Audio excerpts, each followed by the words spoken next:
Who's ready for the Dirt Life Show? Yeah, welcome everybody to Monday night, episode 73 of the Dirt Life Show. Thank you guys so much for tuning in. We really appreciate it. Like every week, we always have awesome guests. This week, our featured guest is one of our buddies, and we're at the Warfighter Made headquarters in Temecula, California. So we'd like to welcome Adam Fitza to the show. Thanks very much, Adam, for joining us, buddy. What's going on? Thanks for having me. Yeah, absolutely. And sitting to his left, we've got none other than Strawberry Rendezvous, a.k.a. Warfighter. What's going on? Thanks for having me. Robert Blanton over there on the left. So thank you very much for being with us, Rob. I like how Adam's so dorky when he gets in front of the camera. He's like, I don't know what to do with my hands. Dude, it was bad. Like when we filmed that Supercross show for Feld, it was horrible. Oh, yeah, I remember seeing that. Is it hard for you to be in front of the camera then? It was. Yeah, I got used to it. Now it's a little easier. Yeah. Well, I think you'll do good tonight, man. So don't worry about it. Plus, it's like talking shop on the show, so you're good. Yep. We also have a couple guests in the back. We have Adam's family. Hi, say hi, Braylon. Wave to the camera right there. So we'd like to thank them for joining us tonight, too. The 2020 rules and all the COVID stuff, it's really cool that we can actually have people joining us. Like I said, episode 73. So, again, thank you guys very much for joining us. Why don't you guys hop online, and we're going to go over some awesome topics. We want to hear from you guys as well. We have two people calling in tonight. Tanner Carew, which is a free agent. Long snapper now. He used to be with the Seattle Seahawks, but he's going to call in and talk about some Supercross stuff with us. Not only does he do stick and ball sports, but he also does action sports. He actually, Adam and I were talking about dual sport riding before the show. He's an avid dual sport rider and going off-road. So it'll be cool to get his opinion on some of that stuff, as well as the GoPro rule that Feld Supercross implemented and is not sticking to. So it'll be a little bit interesting to hear his take on that. And our second caller that we have calling in tonight, I really have some questions to pick his brain. Steve Westfall of Rockstar Energy Husqvarna. So he's a team manager over there. Everybody calls him Scuba Steve. He used to be Davey Millsap's mechanic. That's what most people know him as. But Scuba Steve's going to call in, give us a little bit of update on how their team's doing. I don't think you saw the last Supercross race, but Jason Anderson's picking it up, man. Yeah, I like Jason. He's sick. Dude, and not only is he like a Supercross champion, like you watch the dude and you're like, dude, his style is like so good. Yeah, hanging out the jersey and all. Yeah, wild. So it'll be cool to talk with him. We may or may not talk a little bit about Cold Stone and Strawberry Rendezvous since we got him sitting over here to the left. I'm so freaking disappointed I don't have one right now. I know, right? We need to get some more. One job. DoorDash. Job. Uh-oh. Some Uber Eats. I have to order my own. I'm having the show here at the Warfighter Made facility.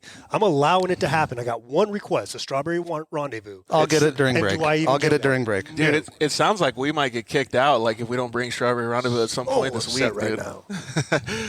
Like I said, thank you guys very much for joining us. My name's Georgie Hamill, and we got our featured guest here, Adam Fitza, and Strawberry Rendezvous, a.k.a. Robert Blanton, with us tonight. So, like I said, we got some pretty good topics to talk about. I also wanted to talk about the Parker 250 race that we raced this weekend. We saw tons and tons of cool stuff. Every year, the UTV game just gets elevated higher and higher. It's super cool.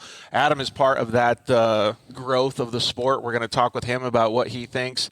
He's got experience driving trophy trucks, so it'll be really good to get his opinion on both ends of the spectrum.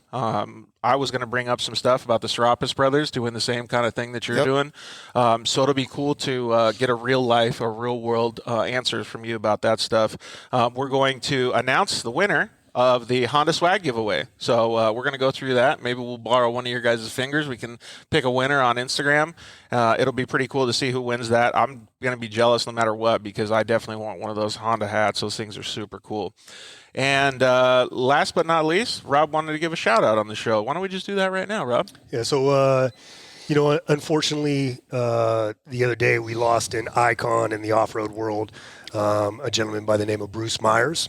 Bruce Myers was 94 years old, and Bruce is the creator of the OG dune buggy known as the Myers Manx.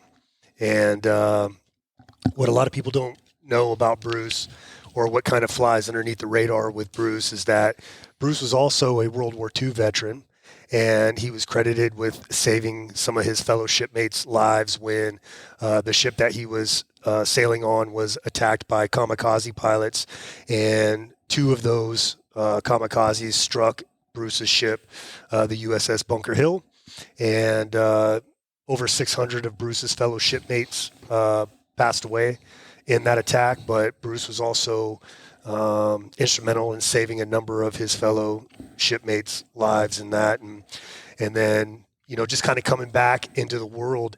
When you're in combat and you're used to operating at such a high level of adrenaline and whatnot, coming back to the normal mundane civilian world it's kind of tough. So Bruce got involved, or was Bruce started the off-road, getting involved in off-road. He was one of the pioneers of the OG Baja racing. He won it overall a number of times in his own creation, the Myers Manx. And so Bruce, thank you for everything, and until we meet again. Yeah, Godspeed to Bruce. That's cool that he's got all those accolades. It's really cool that he was giving back, and I kind of wanted to transition, just in case maybe some people missed the other episodes that we've had at Warfighter Made. We've done some really cool stuff here, but maybe you could give them a little bit of backstory on what you guys do here at Warfighter Made, and then let's transition into how you met Adam. Yeah, well, the whole what we do here at Warfighter Made was actually directly involved Adam. We originally started by adapting and customizing vehicles for catastrophically wounded warfighters free of charge. Like Polaris Razors. Like razors, like motorcycles, cars, trucks. I mean, just the whole, we're not really limited by anything. And this is a long story, so bear with me here. Adam's wife's dad, who passed away last year, is also a co-founder of Warfighter Made. We all became family. I basically knew her before she met him. I had to threaten him a couple times, and then better shape up, boy. and so we were doing vehicles.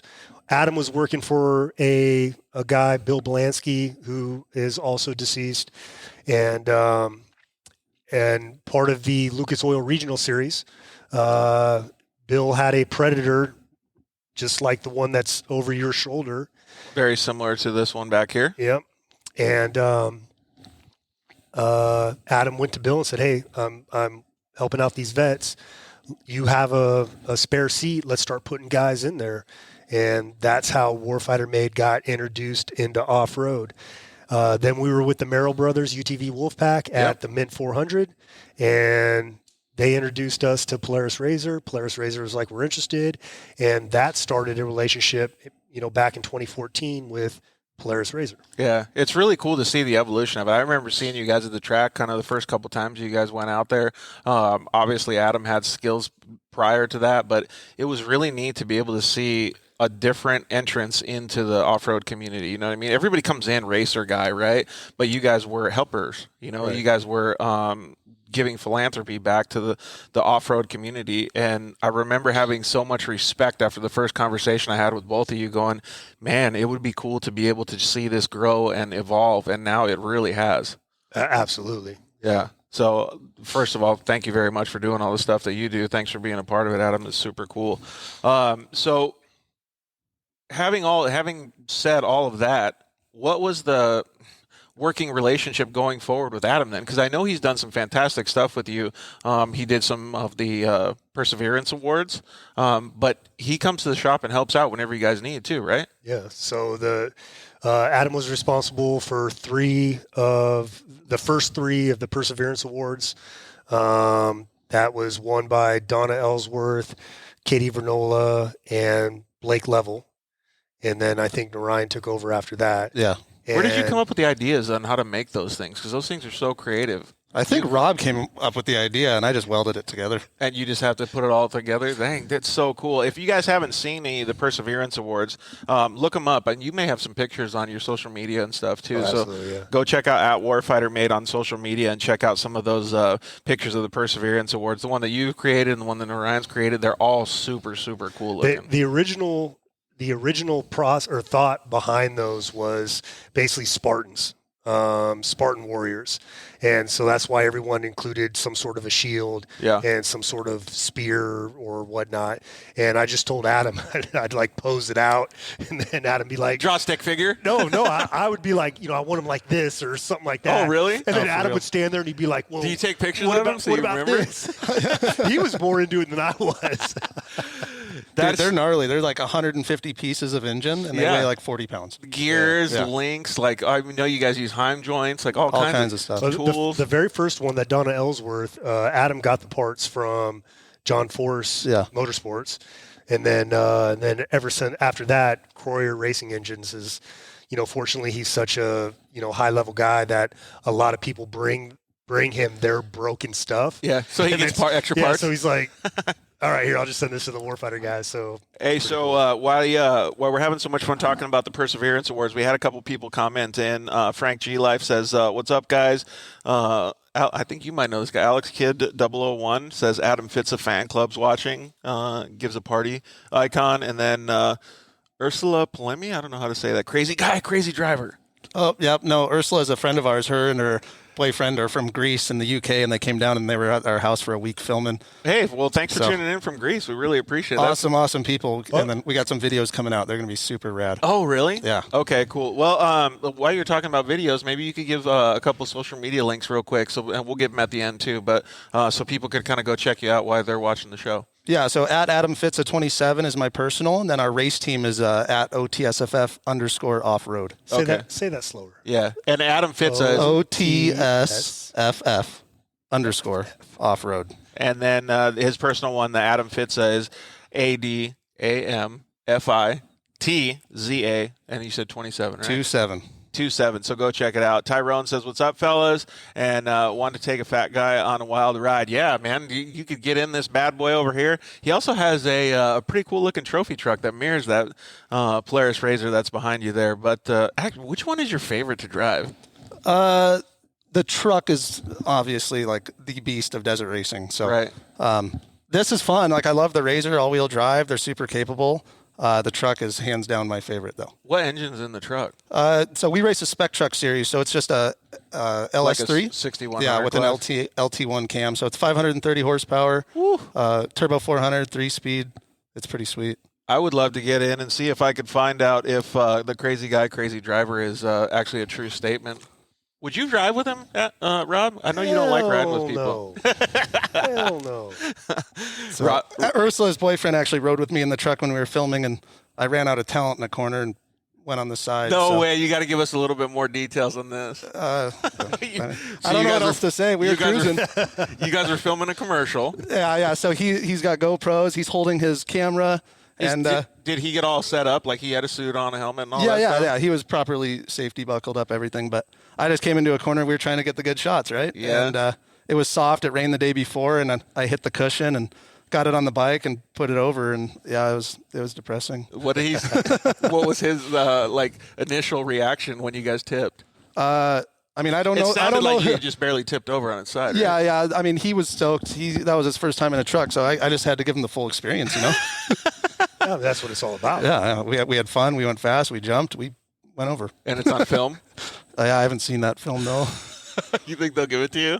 Oh, yeah. He wants to put it in the vids for sure. Right on. So we're going to have a couple people calling in just a second here. So let's start talking about Supercross a little bit here.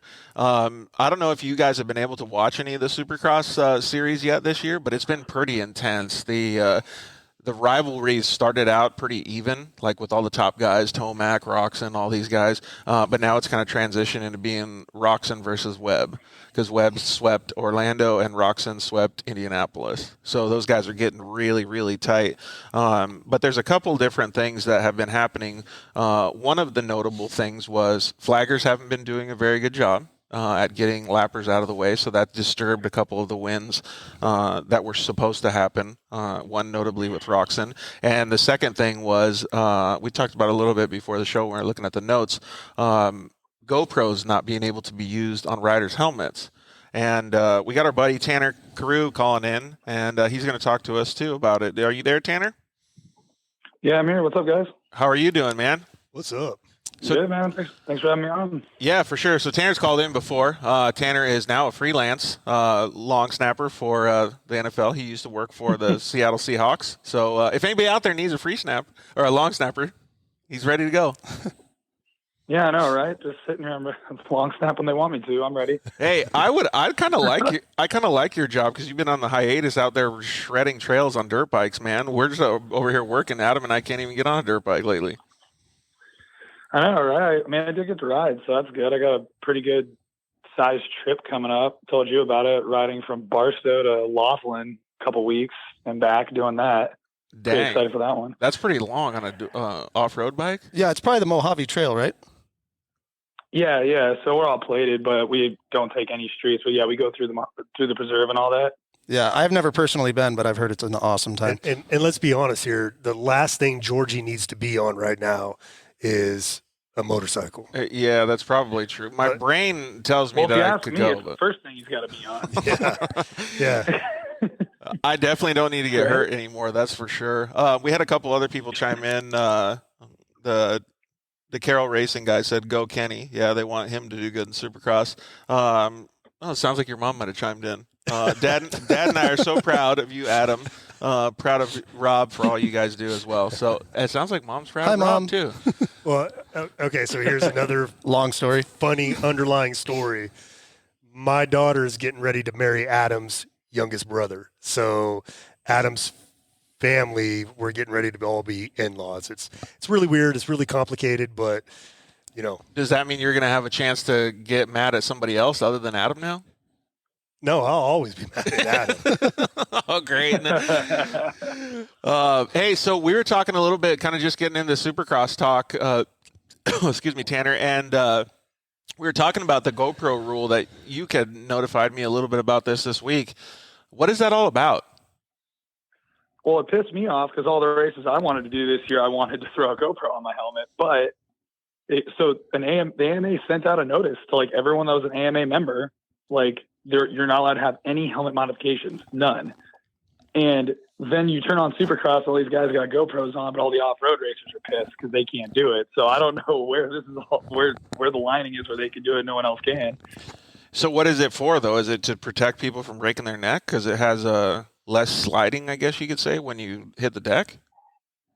I have no idea. Like it made no sense. I think it was the purpose of it was maybe some other people were doing something else to their helmets, so they just said nothing on your helmet. I think is kind of what happened. Oh, really? But no one really knows. Have you guys worn a GoPro on a helmet and took a digger? Yeah, so in the trucks, like they don't like it when we put them on the top of our helmets. We can put them on the side because, you're losing another 3 inches of space between the cage and your dome. That's actually a good point, though, because if you hit the top of the cage and you hit it with that hard, especially if you spike it into the roof. I'm 6'3". I can't put anything on top of my helmet. Yeah, I can't even wear a top mount, forced air. It's just too much. Doesn't work for me. I would use all the side mounts too. A couple of people just chimed in saying, John Lewis said, "George, did you catch that flagging incident I told you about?" I don't remember which one it was that you told me about, Bud, but there's been a bunch of flagging incidents. I guess throughout the season, it's been pretty gnarly. And then love the Mojave Trail, Kim. It looks like it's your dad, Kim Carew. So there we go. that Mojave Trail, it sounds like it's pretty cool. I would know. I've just seen amazing. pictures. What does it look? Oh, gnarly? it's amazing.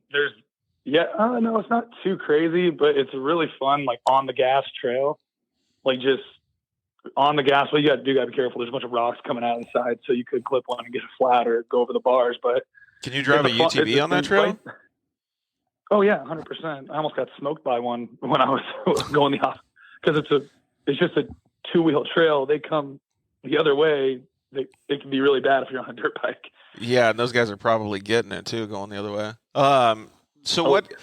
What do you think that rule was made for with the GoPro? I really don't know. I was trying to bring more awareness to it to kind of get more details on it because I sent you that video. Shane McElrath was wearing one, and then I saw it in this past race.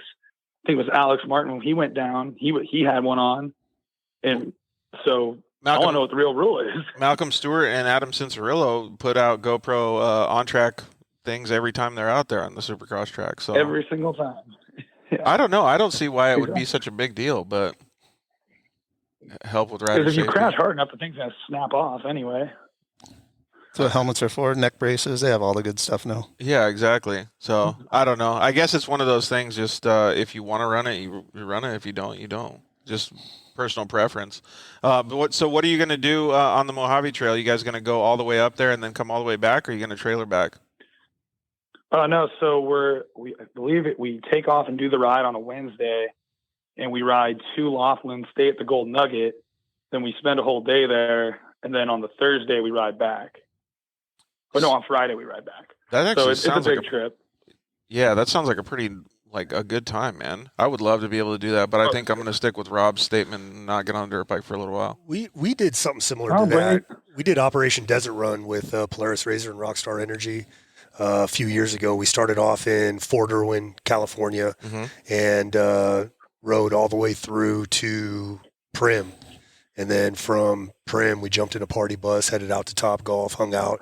It was all the Rockstar athletes. So like Tanner Faust, Rob Mack, Bucky Lassick, all the Rockstar extreme sport athletes were there. And it was real. Then a lot of the Polaris RZR athletes were also there. It was a real good time. And you guys had a bunch of warfighters as well? No, it was just myself that representing the vets. But at the very end, I was able to give away a Polaris RZR to a combat wounded veteran. So that sounds pretty cool. Have you ever done any trips like what he's talking about off-road, or no, or just the racing stuff? Just racing. Well, we did Baja 500 pre-running a few years ago with Rob McCachran and some of the Rockstar guys as well. And we made like a 3-day adventure trip out of that. But how was that? Pretty good? Yeah, it was awesome. Mexico's beautiful. Dude, we're also starting to interrupt, but we're also starting a thing in Colorado that he and I went in pre-ran in 2020 up in Silverton, which is at like 10,000 feet. Yeah. And supposed to be doing some stuff up there. So it's called the Alpine Loop. It goes from like Silverton. Dude, I've heard and then about you can go to Lake City, Uray, everything. And then we went on one pass, Cinnamon Pass. You're up at like 13,500 feet or something. Holy crap. It's pretty really? cool. Does it get hard to breathe up there? Not when you're driving a RZR. Yeah. Dude, that sounds cool, though. When are you guys going to do something like that this year? Hopefully in July. No way, really? Yeah, we got to start putting the Warfighter Mate is bringing on an event, a coordinator, and that's we're going to get her started on that here pretty soon. Dude, I would love to see if I could get some time off and do that. How long is the whole trip or the whole run? It sounds like it'd be pretty. It'll be 2 to 3 days. Oh, that's not too bad. Yeah. And do it over a weekend or something? Yeah. Hey, I want to comment, dude. Those shoes are looking fresh, man. Hey, man, I take this show serious. Dude. And I got to be fly every time I come up on this show. Those things are clean. Every time. Tanner, you're missing out. Are you watching at home, Tanner? Yeah, I am, but I had to go in the other room to take the call. Dude, dude, you're missing out. When you go back and check out the live feed, look how crispy his shoes are, dude. Yeah, normally I have new shoes, but I work too much. Yeah, you've been working a lot on the trophy truck and the RZR. I'll buy a new pair of shoes and I get a hole in them from a weld or something, and I get pissed off, so I don't even bother. Yeah, in like 2 days. Well, I'm glad that you were able to call in, dude, and talk a little bit about this stuff. I do have one question for you. Who are you so stoked, or the most stoked at their performance this year? Because there's dudes that are doing it way different. Roxon is just flat out killing it. Cooper Webb is like the underdog that's using his brain to come up through the ranks. Eli Tomac was just full shred. And Barsha is just, I don't know if that dude understands that you can let off the throttle. He's just wide open. When we did definitely one of the most stoked for, though, is definitely Roxon. Just he's been through so much. Hope he does well. But I'm calling right now, Justin Cooper is going to take the West Championship. You don't think anybody else is going to give him the run for his money? No way. He looked too smooth. Yeah, I mean, he did do pretty well, but a couple of the other guys fell down. So it sounds like we got a big Barsha fan over here. I mean, not a huge Barsha. We first met him when Warfighter Made was doing the Monster Energy Supercross Toyota for the show, and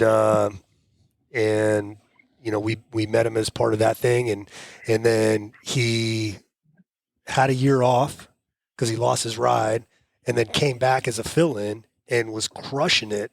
I I mean, he won his first race back on somebody else's bike. Oh, I remember that. And so from there, that showed me that he was super, super hungry and super talented to take a year off and then come back and just crush it like that. So I've always had, respect for him. Plus, he's so flashy, dude. I love that. And then the last race, I don't think you guys got to see it, but his gear was like the best kit, dude. It was so sick. He came out swinging too. Like round 1, he won, didn't he? Yeah, he did. Yeah. Past 3 years. Yep. And he's riding that Austrian bike, the gas now. So. Yeah. We got a couple other comments that came in. Hey guys, ready for some throttle therapy this weekend? Yeah, I mean everybody's always ready for throttle therapy. Oh no, not Tony. Tony's coming out to Warfighter Made's Adrenaline Therapy Saturday. This Saturday, February 27th, out at Wreck Fence Off-Road Park in Anza, California. So any veterans that are watching this, listening to this, want to be a part of that, all you got to do is go to warfightermade.org/events. Find an Adrenaline Therapy Saturday that coincides with your dates. I think the next one is going to be March 20th. And register and sign the waiver and come on out. Dude, I think Adam can vouch for this. They're sweet. The track's awesome. It's super fun. We took the RZR out there for the first time, and I burned like 3 tanks of gas that day. It was awesome. Yeah, it's like a mini short course track. Yeah, it was cool. Yeah, it's good. And those guys out there at Wreck Fence, which is private property, excuse me, it's private property. So somebody asked me today, do they need a green sticker for their vehicle? No, it's private property. It's on the Kauai reservation, and those guys go above and beyond. We got the water truck for the track. One day we showed up there and they cut like a little 170 track just in case if any of the little kids that are out there ripping up on quads in the parking lot wanted to go do something. So it's super fun. But what I wanted to say was if any vets that are watching or listening to this that are, not in California, still reach out to Warfighter Made because we have a small travel budget and we can actually bring you to us and let you experience what Adrenaline Therapy Saturday is all about. It's 100% worth it, so definitely reach out. Hey, Tanner, we're going to have to let you go because we got Steve Westfall calling in, but I appreciate you buzzing in and hanging out with us for the little bit. Appreciate you having me. Good time. Yeah, you too, man. Thanks, Tanner. Talk to you later, All right, brother. everyone, guys. So Tony also had another question come in, and another comment come in and said, "I've crashed a lot on my dirt bike. Usually, last thing I worry about is my GoPro. So if he's going to come to the Adrenaline Therapy, watch out for him getting wild." Well, he's also bringing a 6-passenger golf cart Humvee. So, I'm thinking about launching that thing off of Jump One and seeing how much air we can get off of that thing. Dude, people were sending it so hard at the last one that I went to. Man, it was super cool to see that. Yeah, that dude was on a dirt bike too. There was a guy on a dirt bike, right? No, that was Alexa. She is Was a girl? Yeah, she is the only female recon Marine in existence. She's the first one to go through basic recon course and earn the title recon Marine. And she was sending it on a dirt bike. Yeah, she was laying it down, which doesn't surprise me because she's the first, female recon Marine. So that's super cool, man. It's neat to see all those people getting out there and enjoying the track with you guys. Let's see here. Steve Westfall's calling in right now too. So, Steve Westfall, what's going on, bud? How we doing? Good, man. So, how's things been going for Rockstar Energy Husqvarna this year? It's been a little rough, to say the least. Starting off a little slow, though. Yeah. I mean, it's slow, still rough, but yeah, no, I mean, past 3 weeks or so have been going a little better. So now we got a couple lights guys back, so it's definitely moving in the right direction. Yeah, I think you guys are good. I think you guys are actually doing a pretty good job. The last race, I was able to just barely catch up on the television with it yesterday, and it looked like, well, first of all, I have some questions for the 250 guys, but it looks like Anderson brought his A game to the races this weekend. Yep. No, he's been doing better last couple, 3 rounds probably. So starting to just get back to his normal self, which is a good thing.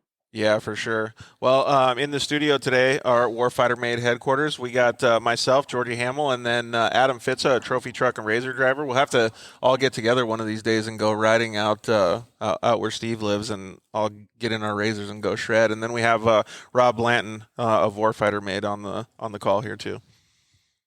Nice. Hey guys, how's it going? What's up, man? How you doing? So everybody in here likes riding side by sides. Hell yeah, it's freaking. The day of it being called the golf carts is over. I mean, it's the biggest class. It's, the few people throw a couple dollars at it and go racing. Dude, when we were at the Parker 250 this past weekend, there was probably 3 or 4 guys that are already trophy truck teams that are just racing, sick UTVs, of course, but that are getting in the UTV class, taking it full serious, like pro-level trophy truck with their communication systems, their builds, like everything. So to me, seeing that level of intensity and effort, like, means that the UTV racing, at least, market is growing, like, exponentially. It's so cool.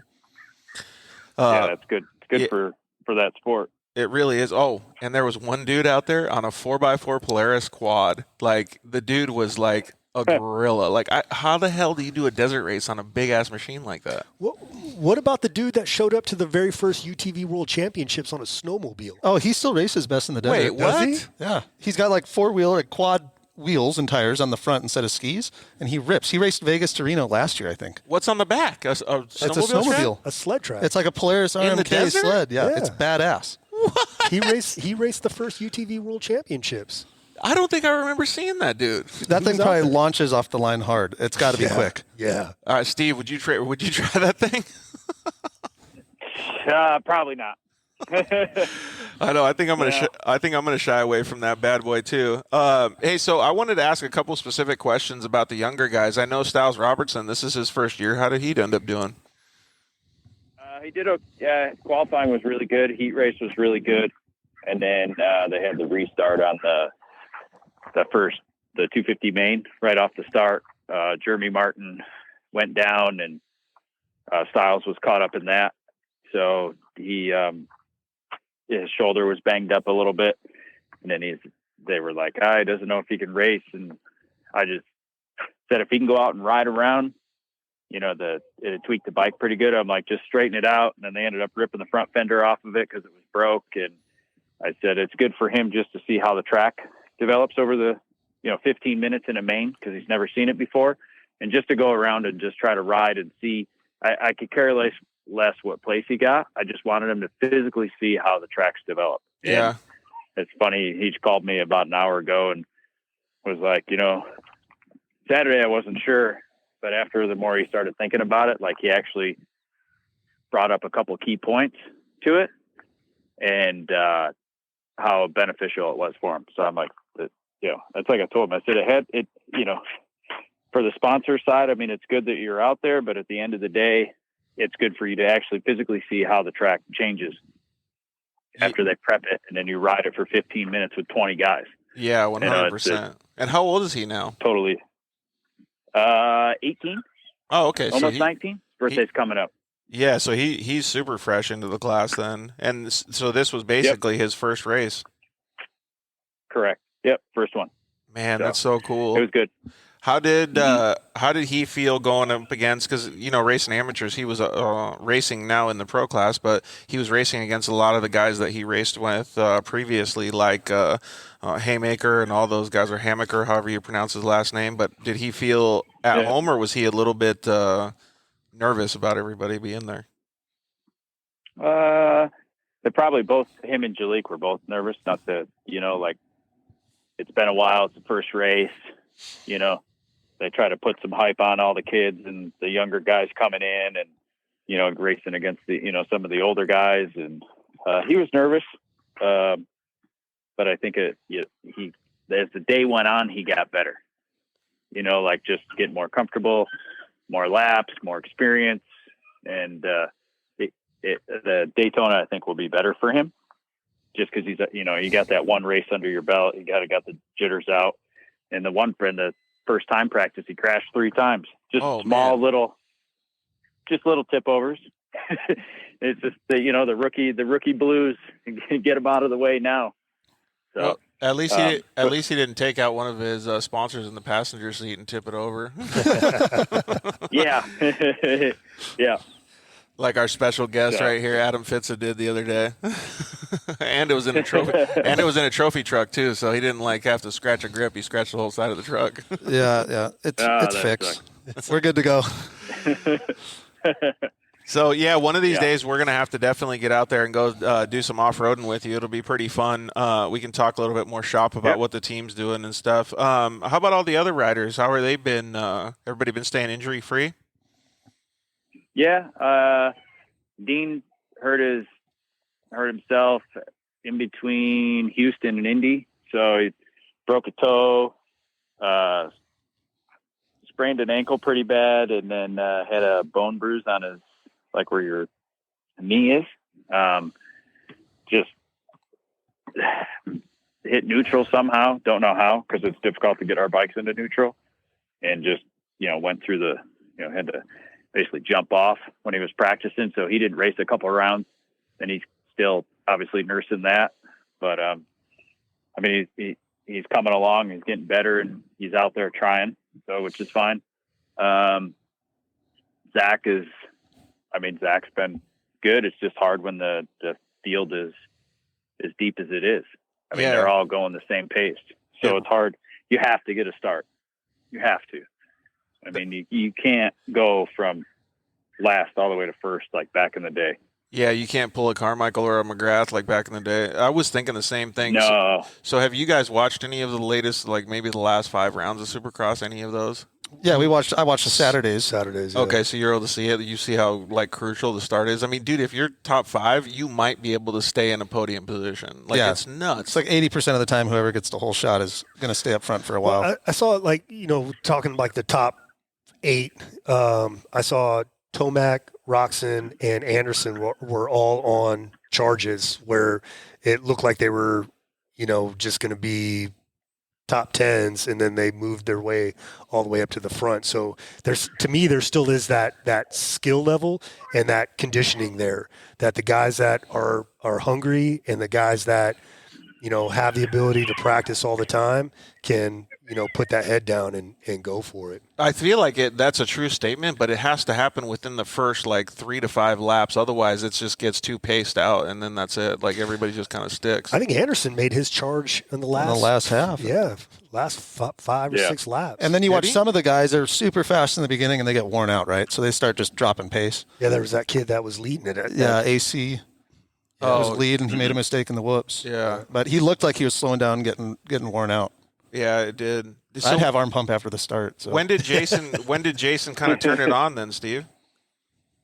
Probably a little over halfway. He was slowly going, running, but the pace, and then he just started picking them off. Just his lap time didn't change. Where, like they said, the other guys were slowing down, or just the track got demanding. It got a little more, challenging as it went on, where Jason's really good when it's slick and dry and slippery, because the throttle controls really well, and that stuff like that really benefits him. That's what growing up in New Mexico does for you. Yeah, crazy, huh? See, that's to me, that's also conditioning and mental focus. Yeah, that's a good mental point. Focus. I could definitely get along with that. So what was maybe you can't answer this, but what was the reason that he's coming on strong now? Why did he start off so slow in this first part of the season? He had a couple little issues with him. He had COVID. A lot of people we didn't talk about it, didn't really tell anybody. He did have, everybody obviously in the industry knows now, but he had COVID, and it just, he didn't feel bad. He knew he had it, but it just, what it kind of affected his body a little different than everybody else, I guess would be the best way to explain it. The recovery is even with mild symptoms like I had, the recovery was the worst thing. Rolling in jiu-jitsu was just, it was horrible. Really? Yeah. Doing a 5-minute round, which I'm okay at, I could do about a minute and a half, and then all of a sudden I'm pushing the person off, giving the timeout, just like, but my symptoms were loss of smell, loss of taste. That was all I really had, right? But the recovery, same with him. Yeah, and the recovery aspect of it, the getting the body's endurance back was horrible. How long did it take you to get it back? I had it in November. I'm still finding it kind of tough. Hey, I'm hoping, because Jason's one of my favorite riders, I'm hoping that he's on the up and up now, and he's going to start just murdering people, dude. That'd be so cool. Yeah. Yep. Man. Yeah, no, his was in the end of November, beginning of December too. So, so he's starting to come back to him for sure. How about Zach? How's he feeling? Zach's good. I mean, it's just, again, it's start. I mean, you saw the first Orlando, he gets a hole shot and then he gets on the podium. And then last week he's buried in the back. And then it's just, it is what it is. You're at where you're at. It's frustrating. As a team manager, what's the steps for you to be able to say, okay, well, if you guys aren't getting good starts, like step up your game, or do you be like, okay, well, maybe we can do something else to the bike, go to the test track and test out certain, I don't know, sprocket changes, gear changes, whatever it is. Like, what's the process that you guys go through? We've tried different things. We even went back to last year's setting and tried that, and he liked it on the start better, but on the track this year's setting is better for him. So we got to figure out how to get the start. It's just, it's inconsistent for him for some reason. And been working on it, and it's just a process that sucks. Yeah. But I think everybody else also has kind of figured out starts as well too now, which doesn't help the equation. Maybe we got to do it like the old enduro races, like the Lake Elsinore GP, and you have to run to your bike. That way, then take off. I'll tell you what, anyone who had COVID would be screwed. Yep. I mean, the good news for us is ours, you just got to push a button, so it's easy. Yeah, that's a good point. There's no kicking it. Hey, so a lot of people. We were talking about totally not Supercross related, but we were talking about with Adam. He's going to do the Glen Helen Stasic race with his son this weekend. Have you heard about that? Nope, but they do like a Stasic hole shot at Supercross every other weekend. Yeah. So this weekend's like the Swap Moto races in Glen Helen, and they're doing the kids race, and then they're going to pick a few kids or whatever and invite them to go to Salt Lake for the final round, that hole shot challenge. Oh, cool. So that's cool. Adam was already thinking about how to get his son a better hole shot on the Stasic by increasing the battery power. He could. So I don't know if the motor would handle it, but possibly. It's only got to go for a little bit. You just need to start. That's all you need. Yeah, that's it, right? Yeah, it's true. Hey, have you guys been going out to the bicycle track with the kids? Yeah, actually, they're getting their gear on now, so we can head that way. Oh, right on. Again, yeah, it's 5 days a week. It's about what it's been lately. So, it's good. I'm okay with it. I like it. Currently, I like that better than going to the dirt bike track. I feel you, man. It's a lot less maintenance. Yeah, because you only have to clean a bicycle instead of the dirt bike. Yep, exactly. Well, hey, man, thanks for taking the time away from your family. Really appreciate it. We'll let you guys get going so that you guys can hit up the bicycle track. Have fun with the kids. Thank you. Appreciate it. And then whenever you're out here, if you want to go ripping, let me know. So I just got done with some broken bones, so I should be about 2 weeks out, and then we can go roost some dirt out in the hills. All right, perfect. Sounds good. Thanks, Steve. I appreciate it, bud. Good luck at the next race. Yep. Thank you. See you guys. It's cool to see that different perspective, right? Like, so you talk to the riders, and you always get I don't want to say a stale answer, right? But they're always giving you the same basic rundown of how their races go. I wish I had a start. I could have done better. All this stuff. I was winning till I wasn't, kind of thing, But when you hear it from a team manager's perspective, clearly he can't tell us everything. But it's neat to understand how much more goes into the thought process from his point of view. There's so many questions I wanted to ask him, but I knew I'd get the very vanilla answer because it's all team secrets. You know? Speed secrets. Yeah, that's what I call them. There's like only gription. The gription, which you proved is a real word. Grip, is it really a word? Yeah. Oh, Adam throws out some doozies sometimes. And one day They're all legit. he was talking. No, they are You not. you make sure you find them first. Yeah. No, so one day he throws out gription, and we're like, "What the? Are you serious? Did you mean grip or did you mean traction?" And he like, "Yes." He's like, Both. I meant both of them, gription. So we looked it up, and it's an actual word. Okay, I got to start using gription from now on then. But he does stuff like, hey, are those wine vines? You mean grapes? Yes, Adam, those are grapes. Yeah, but they're not the eating grapes. They're wine vines. So I drive by them every day like you do. Yeah. And I kind of think the same thing too, like every time I go by. So Well, screw you both.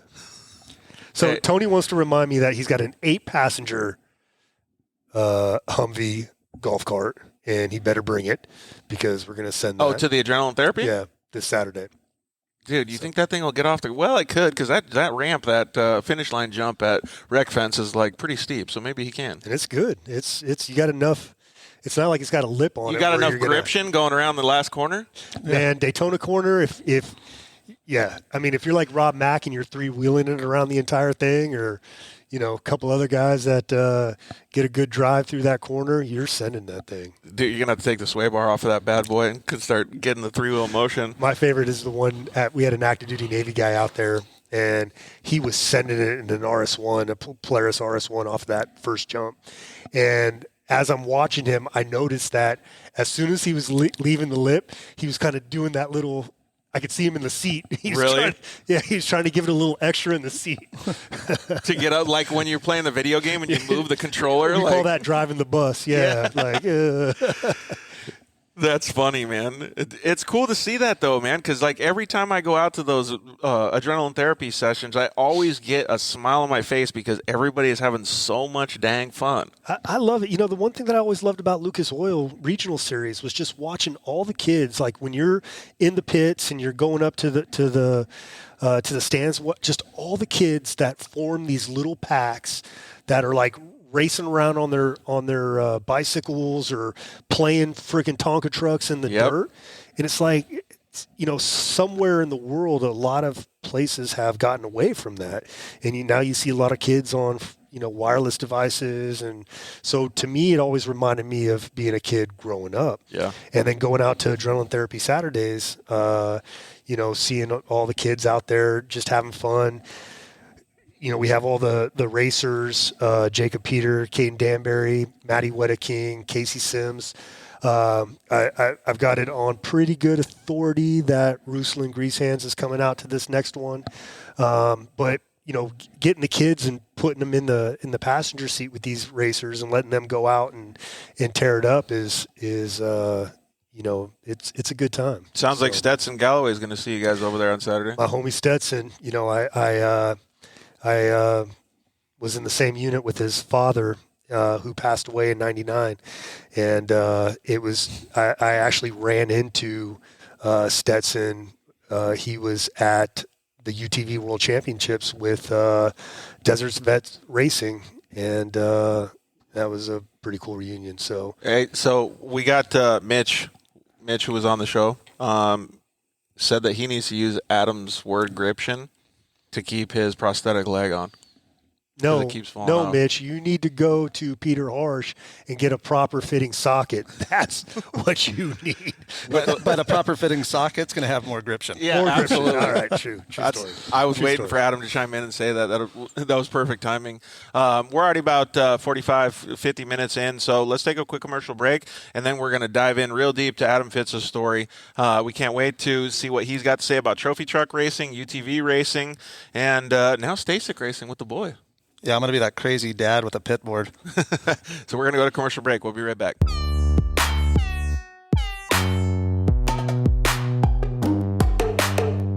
Hello, I'm Justin, the founder of Shock Therapy.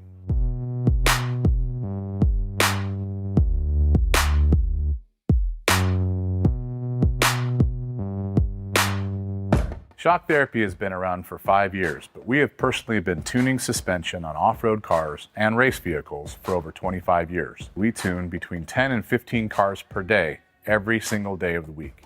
Our concentration is tuning shock systems and supplying components that improve the ride quality of your car in many ways. Not only do we work on the average UTV, but we also tune suspension for race teams and professional drivers.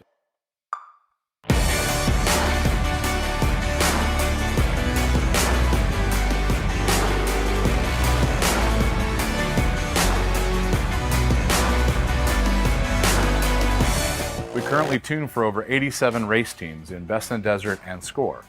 Our clients and race teams rely on our suspension components to allow them to win races and keep them safe. Suspension is a moving target. We are always trying to hit that target with every customer that we work with. Each customer's needs can be different, and we tune our kits accordingly. Our research and development never stops. We improve our components every single day. As the industry evolves and improves, so do our parts and kits. As of right now, we have over 100 products for UTVs. So when you bring your car to us, you have the satisfaction of knowing that you have the most experience, the highest quality products, and the fact that your car is being tuned specifically to you.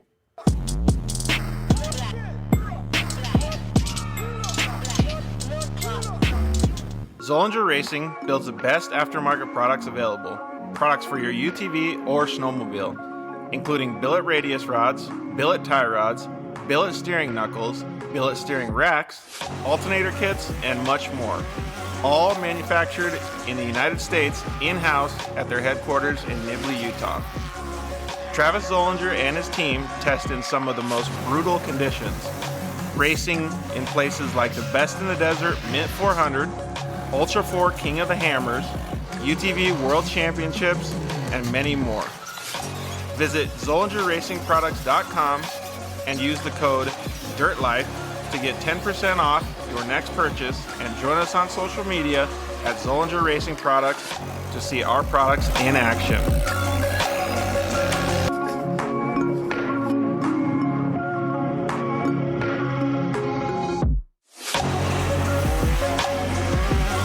Zollinger Racing, the best products, period. Finally, we got Lance from Solderweld in the studio. Thanks for coming down, bud. Hey, why don't we just record a commercial now? Yeah, why not? So good to be here, man. It's been a lot. I've trying to get down here forever, and I wanted to talk about the off-road kit. Dude, I love those things. I got it in my pack. Yeah, we're running hundreds of vehicles now running them, whether it's a UTV or some guy's got it in a backpack on his motocross. He's got everything he needs to make a fix right there on the fly, out on the trail, or in the desert, whatever it is. Well, since I've already used one, I kind of know what to use it for, but explain what it does. All right, so let's pull one out real quick. You've got your aluminum rods. Remember, they're rods, right? So, light torch, small torch. You can throw it in there or throw it on the rig with your flux. It decontaminates and cleans like, let's say, a radiator. You get a random rock chip runs through as you're racing. You get a rock chip in a radiator. You got to fix it right there or you're out of the race. You can patch it up. You can patch it up. It's all good to go. Yep, just like welding. Yeah, also as well with that, you've got a brake line fix. So with your flux, you can fix a brake line, stainless steel, and then your hot block, heat absorption putty. So it keeps you from getting burned, number one, as well as keeps the heat from traveling. So it's really nice. I've used this not even to fix anything, so that stuff works so good, man. Listen, it's easy. It straps in nicely so that you have everything you need in one little place, and you don't have to carry a big bag in It's like a first aid kit for your vehicle. Yeah, chase trucks have it as well, so that if they need to make a fix on the fly, they can get it done and get it done quick and get you back in the race. Dude, those things are so cool. All right, so it's at Solderweld on Instagram, Facebook, and solderweld.com. Awesome. All right, thanks, bud. Appreciate it.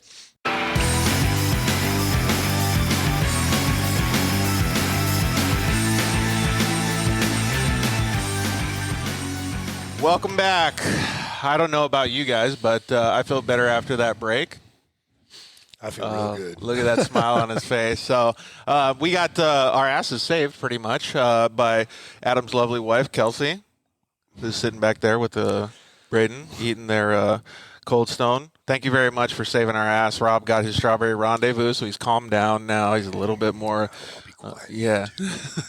Hey, actually, you should put the mic a little closer to you. We couldn't hear you quite as much in the beginning of the show. I want to, before we get into Adam's story, I want to say thank you very much to all of our sponsors.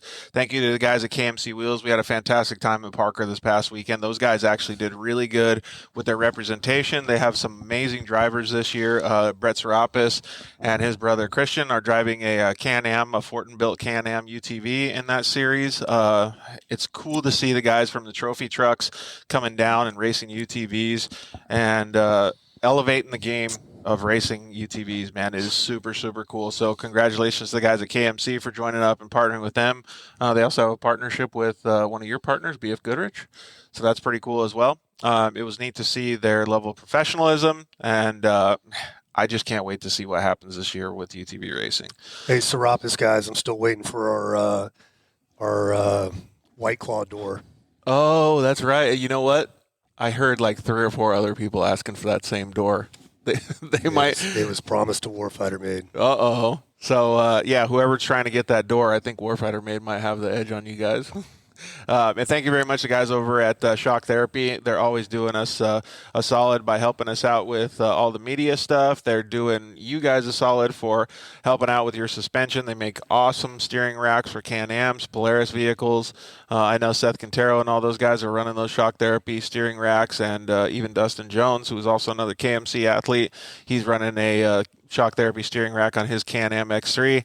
Those things are just bitching, man. They make all kinds of cool parts for UTVs, and they're just elevating the game as well. Thank you to the guys at EFX Tires for teaming up with us. We're going to have some new EFX tires on the show here in a little bit, and we're actually decking out the Unicorn, my personal Yamaha YXZ, with some new EFX and KMC wheels. So it'll be cool for you guys to see that on our social media channels. Thank you very much to the guys at Zollinger Racing Products. They make fantastic products as well. I don't know if you checked them out, Adam. I know Rob has. Yeah, we put them on an RS1. Yeah. We're debuting that this Saturday. Sweet, with some Zollinger stuff on it? Yes, sir. You can always use the code DIRTLIFE at ZollingerRacingProducts.com and save yourself a whole bunch of money on their awesome products. And thank you guys at, thank you to the guys at Cryo Heat as well. I don't know if you guys really do too much with the transmissions and things like that on your race cars, do you? I haven't yet. Not yet. So the guys at Cryo Heat do all kinds of metal treatment so they can make your car run a whole lot smoother.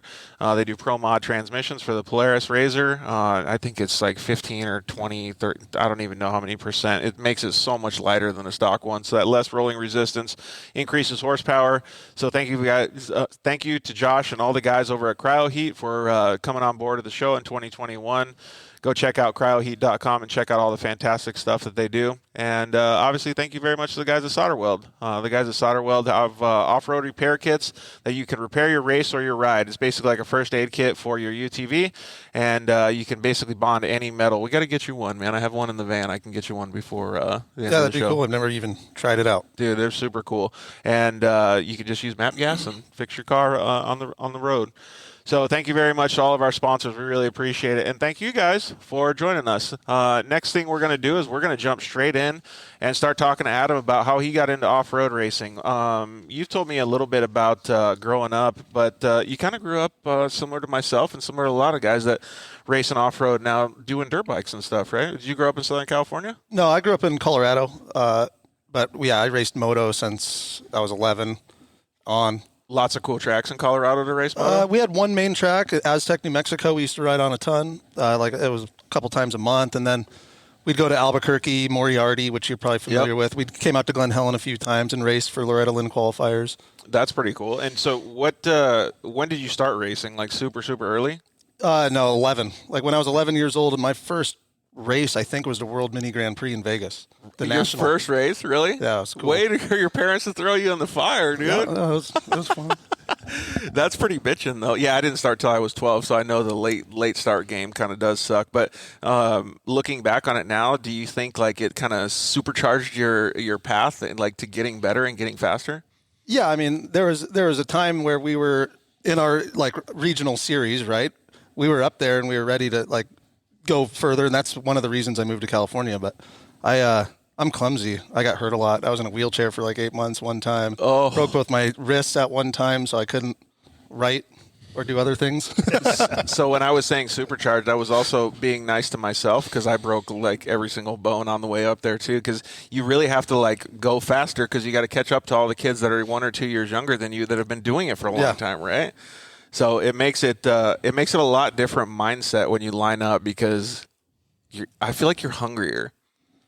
Yeah, I mean, so I started on an 80. You probably did the same, right? Yeah, exactly. Yeah, so I didn't have the opportunity to ride 50 or a 60 Nothing. or up. So Or a Stasic. Or a Stasic. They did not have those. Those things are so cool, man. I actually want to see some video. I'm going to look at your social media. Hopefully you'll post some video this weekend. Kelsey has a few. Like Dakota's been jumping it. He's getting like a foot off the ground, but for a bike with no suspension, it's Do they have cool. foot pegs that they can put their legs on? There's little pegs. I was going to say, dude, that would hurt your your family jewels if you're going to jump in those things that are like the paddle ones. The Striders. So motocross was obviously your goal when you were a little bit younger, but what level did you take it to? Did you get to intermediate, pro level? Like where did you get to and how long did it take? So once I got into 125s, we started obviously novice, and then you go intermediate, then A class, right? And that was basically it. When I was 16, I was for 3 years I probably could only walk for 3 months. Yeah. So dude, that's crazy though that you got that good that fast. So you're kind of saying no on the supercharging thing, but getting that fast, that quick is pretty dang impressive, man. Yeah, I mean, it's something we love to do, and we weren't pushed into doing it. My mom and dad, a lot of kids, you're probably familiar with, being at the track, parents would get upset if you didn't do well or whatever. Yep. We did it for fun, so there was never any pressure, and we did it, like me and my brother just raced and had a good time doing it. And so that's what I was going to say. You did it with your sibling. Yeah. Yeah, right on. Was it easy to get faster, quicker because you could battle against each other? No, they were always on smaller bikes, but I had a lot of friends that raced in the Pro Series, and we'd always ride together. So, yeah, we just had fun. A lot of friends that did it. Yeah, so you guys probably know my co-host in Arizona. His name is Casey Peck. I always looked up to him because he was like an older brother to me, too. So it was probably like your brother kind of following you around the track all the time, huh? Yeah. My little brothers still ride. Like, my brother Nick, he rides like every weekend. Really? And he's actually still pretty quick. I haven't been on a bike in a while. I don't know. That's why I want to get a dual sport. Something with a kickstand so I know I can't jump An electric start? Yeah. Hey, do you think you would ever get on a two-wheeler and just go out like in cruise, Rob? Yeah, I mean, I used to street ride all the time. No, I'm saying like if we do, when Adam says dual sport, it's a nice way of saying us old guys going out, you know what I mean? But do you think you would want to go off-roading and stuff? Yeah, probably. I think it would be pretty fun because we could get Mitch if he could keep his freaking damn leg on. He could come out with us. No, he rides with the first thing he does is take his leg off. Dude, he's crazy, man. Oh, Mitchell. He'd probably smoke us all with one leg, too. No, see, but the issue that I have now, and I'm sure you can relate to, is I don't heal the same way that I used to. Oh, easy, son. Easy. And my white blood cell count is off the charts. Yeah. Not really. Didn't fix your eyes or your face. I know, right? Doctors did that. I wish. But you're right, man. It does take it out of you a lot. And you were talking about the recovery of getting sick and stuff, but the recovery after a long day of riding also takes quite a bit longer, too. Absolutely. But I would like to go, man. One of these days we just got to nut up and go get some bikes, dude. Just go on a cruise, though. I'm not talking about going hard like Ricky Brabeck style. I'm talking about just barely getting out of second or third gear, maybe popping a couple wheelies. I don't even know if I'd trust myself doing a wheelie. Have you ridden any of the new dirt bikes? They're they're scary fast compared to what you were used to, coming up through the pro ranks and stuff or intermediate ranks. All right, so you raced for a while. You obviously had some talent to be able to get up to that level. You raced amateur nationals. Did you ever race in the pro class? No.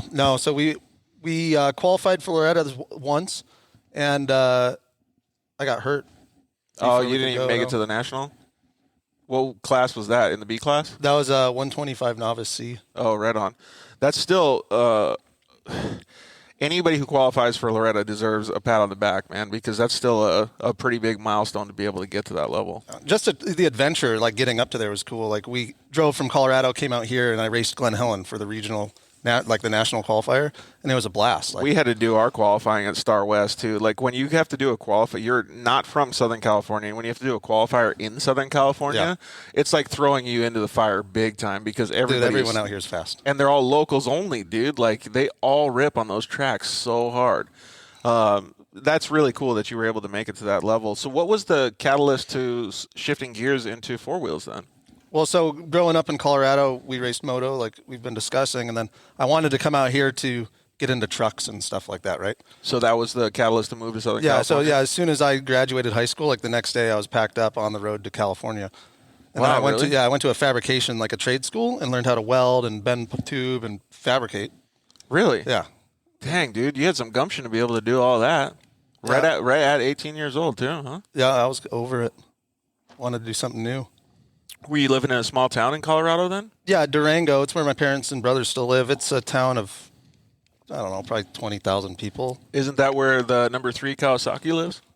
Somewhere over there? Oh, he's no, in Cortez. Yeah. He's about like 45 minutes. So it's all kind of the same area? That's high elevation, isn't it? Yeah, 7,000 feet. Dude, and now where we raced in Aztec was probably 45 to 5,000. That's still pretty high, man.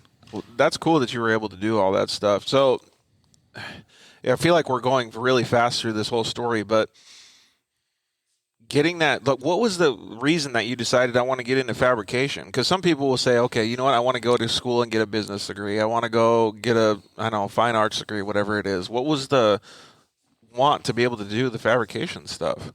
Well, I never really saw in person an off-road race living in Colorado, right? So, but I saw it on the internet all the time, and then I'd watch the Baja 1000 on ESPN when it was actually televised. And I was always intrigued by those vehicles going 100 miles an hour in the desert and stuff like that, you know. So we built Jeeps as well. Like me and my buddies would build Jeeps and go to Moab and go wheeling, and which is really cool, but you're going 3 miles an hour over rocks. Yeah, it's impressive, but like there's always a speed. It's a totally different way of going through the off-road industry. That's cool. Well, you've been the king of the hammers then, huh? Because that kind of brings me to the next question. Well, that's a whole different animal. Like you're doing rock crawling, but these cars are also doing 100 miles an hour on the lake bed. Yeah, those Ultra 4s. Yeah, they're pretty badass. That's crazy, man. This is the first time I've been the king of the hammers. But okay, so you've done some of the slow rock crawling stuff in some of the vehicles that you guys had with warfighters as well, right? Correct. Yeah. Where did you guys go? Moab. So you guys have been there? Yeah. Is that where you guys would go in the truck or the Jeeps? In the Jeeps and stuff, we'd go to Moab. Or, I mean, around Durango, there's so many trails like we were discussing earlier, Alpine Loop. And it's not crazy, but there's still rocks and four-wheel drive trails, you know. Are they doable on dirt bikes? Yes. I wouldn't personally probably do it because I'd end up off a cliff. But yeah. Okay, well, I'm skipping out on that then, too. Yeah. If you're scared of doing it, I got to bail first. The UTVs are cool up there, though. I mean, it's never too sketchy, and it's like the scenery's unbelievable. What do you think about it on UTVs, Rob? It was awesome. Really? Absolutely. I hear so many people talk about it. It's the scenery, for one, because for a lot of us, we're seeing stuff that we've never seen before, or we're seeing it from a different angle that we normally don't get to see it. Yeah. Right? And then, you know, there's slow sections, but there's also fast sections, and it's just, you know, what is this next corner going to bring? I really want to go check it out one of these days, so that's on my bucket list. We had a couple people chime in. Jessica, hello, how are you doing? Lucretia chimed in, said, hey, Rob. So, what's up, Lucretia? I got to see Lucretia and give her a hug this weekend in Tech and Contingency. That was pretty cool to see those guys. I saw that they were there. Yeah. So, unfortunately, she wasn't racing, but she at least come to hang out and say hi to everybody, so that was cool to see them. All right, so during this time, UTVs didn't even exist. I think the Rhino might have been out there. So maybe maybe like late 2000 area that you were deciding to move to Southern California? Yeah, and it wasn't because of UTVs. It was for trucks, right? That's kind of where I was leaning. Yeah, so you were all in on the off-road scene because now it's easy for people to get into the off-road scene because they can go buy a UTV at the store and just jump in, right? Well, back then it wasn't quite that easy. You had to build a vehicle to be able to negotiate the type of terrain that you wanted to go to. So I guess that's the catalyst to go to the fabrication school, right? Because you got to build stuff. Yeah, I mean, it wasn't for myself. Like I was 18, right? I can't just afford an off-road truck or whatever, but I wanted to be in the industry. I wanted to work in the industry. Got it. Not knowing it's very difficult to just work for a race team, you know? And it was like during a recession, so there wasn't anything, like people weren't hiring on race teams or whatever. I just wanted to sweep floors. Like I didn't care. I just wanted to be around trophy trucks. Dude, we talk about that all the time on the show, and kids ask us all the time, how do we get into the off-road racing scene, and like what's our next step? Like what do I do to go racing? You work for a team. You start at the bottom. Yeah, you start at the bottom and work your way up. Kids don't get it though. Kids are microwave kids. Yeah, that's true. They want it right now, hot, fast, whatever. They don't, very, very few. This genre is kind of the exception because, you grow up in it and you understand it and so on and so forth. But across the board, it just seems like people are losing touch with hard work. Yeah, I agree.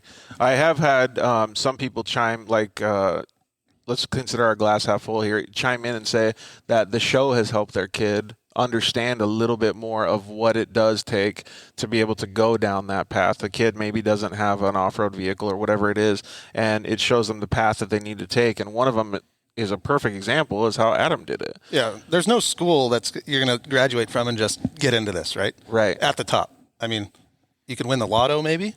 But still, that's not going to get you to the it's top. Not going to get you the knowledge. Yeah. So that's what you wanted. You wanted the knowledge to be able to go in and understand how these organizations or teams work. Yeah, and not just that, just learn how to build a truck. I mean, coming from a school, there's awesome fab schools out there and everything, but they're not going to teach you 100% of everything to build a competitive race car. Right. They teach you how to weld a pipe. Yeah. Like to do like what we've done over the past 10 years is I failed a lot and I messed up a lot of stuff and welded a lot of stuff, had to grind it out and repair it. And you just learn from doing, right? Right. But you've also done some very succcul stuff as well, which we'll get into. Well, first of all, congratulations on that. That takes a lot of you face a lot of adversity through that process because you're trying so hard. You're moving down into a different state. You're creating a new job for yourself. You're practicing a new talent that you have, welding and fabrication, and you're starting from the bottom. That's a really, really hard thing for anybody to do, no matter who it is. So what were the next things that kind of got you lined up to be able to understand that you really loved the off-road scene? Oh, that job didn't come right away. Like I wanted to work for a race team, but I couldn't find a job, right? Yeah. So I ended up getting a job at a local tire and mechanic shop. Really? Yeah. So I was there from, 2007 to 2010, 2012.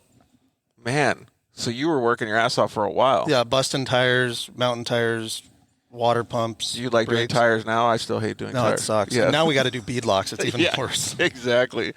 Oh, man, it takes so long to be able to do that stuff. I got to mount up some bead locks right now, too. I like this way where this story is going because it really does show what hard work does and what it ends up getting you, right? So you keep working for the tire and tire company or whatever it is, but on the side you're doing all this fabrication? I was building my own Ranger, like a Ford Ranger pre-runner, right? Dude, this thing was so stanced out. It was so awesome. Full bro dozer? It was like the whole total pre-runner, like California lean, right? Yeah. There's the Lake Elsinore limos. I mean, I think I went through a couple of them, right? We had a white one, and then I had my everyday driver black one. I guess 3 of them. I don't know. And then I met Kelsey in 2010. What'd you think of his car, Kelsey? They probably can't hear, but maybe I could relay the info. It was fun. She says it was fun, and she's kind of like leaning her head back. Well, it was all work and no play. Like, we put a ton of time and energy into it, and I never drove it. Like, at all. I sold it. But you probably learned a shitload going through that process. Yeah. Well, we learned how to – it was like total garage fab, right? But there's a learning curve in that as well. Right. You probably learn suspension angles and all these different things, right? Like how either not to do it or how to do it. Yeah, I probably set those things up to how not to do it, but then we learned and made it better. And there's no book that states like what's perfect, right? Exactly. And you can't, like you said, you can't start from the top and work your way. Yeah. So did you ever do any of that stuff, Rob? Custom build stuff? No? Me neither. Yeah, he probably had a Gremlin with a 350 in it in high school, Papa Wheelies. A Gremlin. No, I didn't have a Gremlin. He's a Hellcat guy now. So what did you drive in high school then? I had an 86 Dodge Charger hatchback, a Shelby edition, which had a little 2.2 turbo in it, 5-speed. I used to beat the crap out of that car. It was front wheel drive, so going around corners, grabbing a handful of freaking e-brake. And what car did you have in high school? I had a 92 Chevy Silverado. Oh, that's pretty legit. It wasn't a Ford Ranger Bro Dozer? No, it was cool. 6-inch lift, 35-inch tires. My dad and I built it. Dang, you're going monster truck in high school. Yeah, it's cool. Like lifted trucks, dude. In Colorado, we went mudding. You guys are both way cooler than me. I just had a single cab Toyota pickup. Barely could go. No, yeah. I actually got my license taken away the first day I got it for speeding. Really? How does that happen? They're like, you were speeding that fast, and they were like, we're taking your license? Yeah, it was fun. My truck was loud, it was fast, and it burned out. So You doing smoke shows? we did what we needed to. Back in the day, you were the hoonigan with the big old monster truck? That was fun. I ended up rolling that truck actually a year after we moved to California, unfortunately. Oh, crap. Nobody got hurt, though? No, we were all good. I was just trying to be Robbie Gordon in a stock truck. Well, that kind of gives us a little bit of understanding of why you're so good at going on commercials now. On the side? Yeah, rolling on the side. So you get down to Southern California. You're doing all these things, working and kind of getting things lined up. You're learning the fabrication stuff. Do you start talking to people in the industry and understanding what it's going to take to be able to work in a fab shop? Yeah, I mean, I met people even working at the tire shop, that were into it, and I discussed jobs and all kinds of stuff, opportunities, even volunteering, right? Yeah. And then after I met Kelsey in 2010, she knew I hated my job and it wasn't what I wanted to do or where I wanted to be, and she straight up told me to quit. She just got done with school. She had a good job as an MRI technician, and she goes, "You got to quit because you're kind of being an ass." She did not like it. But that's good to have that outside vision looking in, right? Yeah. So I ended up quitting, and the next day I went to Vegas for the Mint 400 and just shook hands and talked to people and shaking hands, kissing babies. Yeah, learn the deal. I mean, I offered my help on this race team in a Class 8 truck, and I helped them in the pits and kind of learned some of it, Just right there. Yeah, I was walking up and down, and I had a friend actually I met in Marietta who worked for a Class 8 team, and he invited me to go to the pits and just networking, right? That's super cool, though. And so when you were in the pits, were you like, wow, this is totally what I expected or not expected?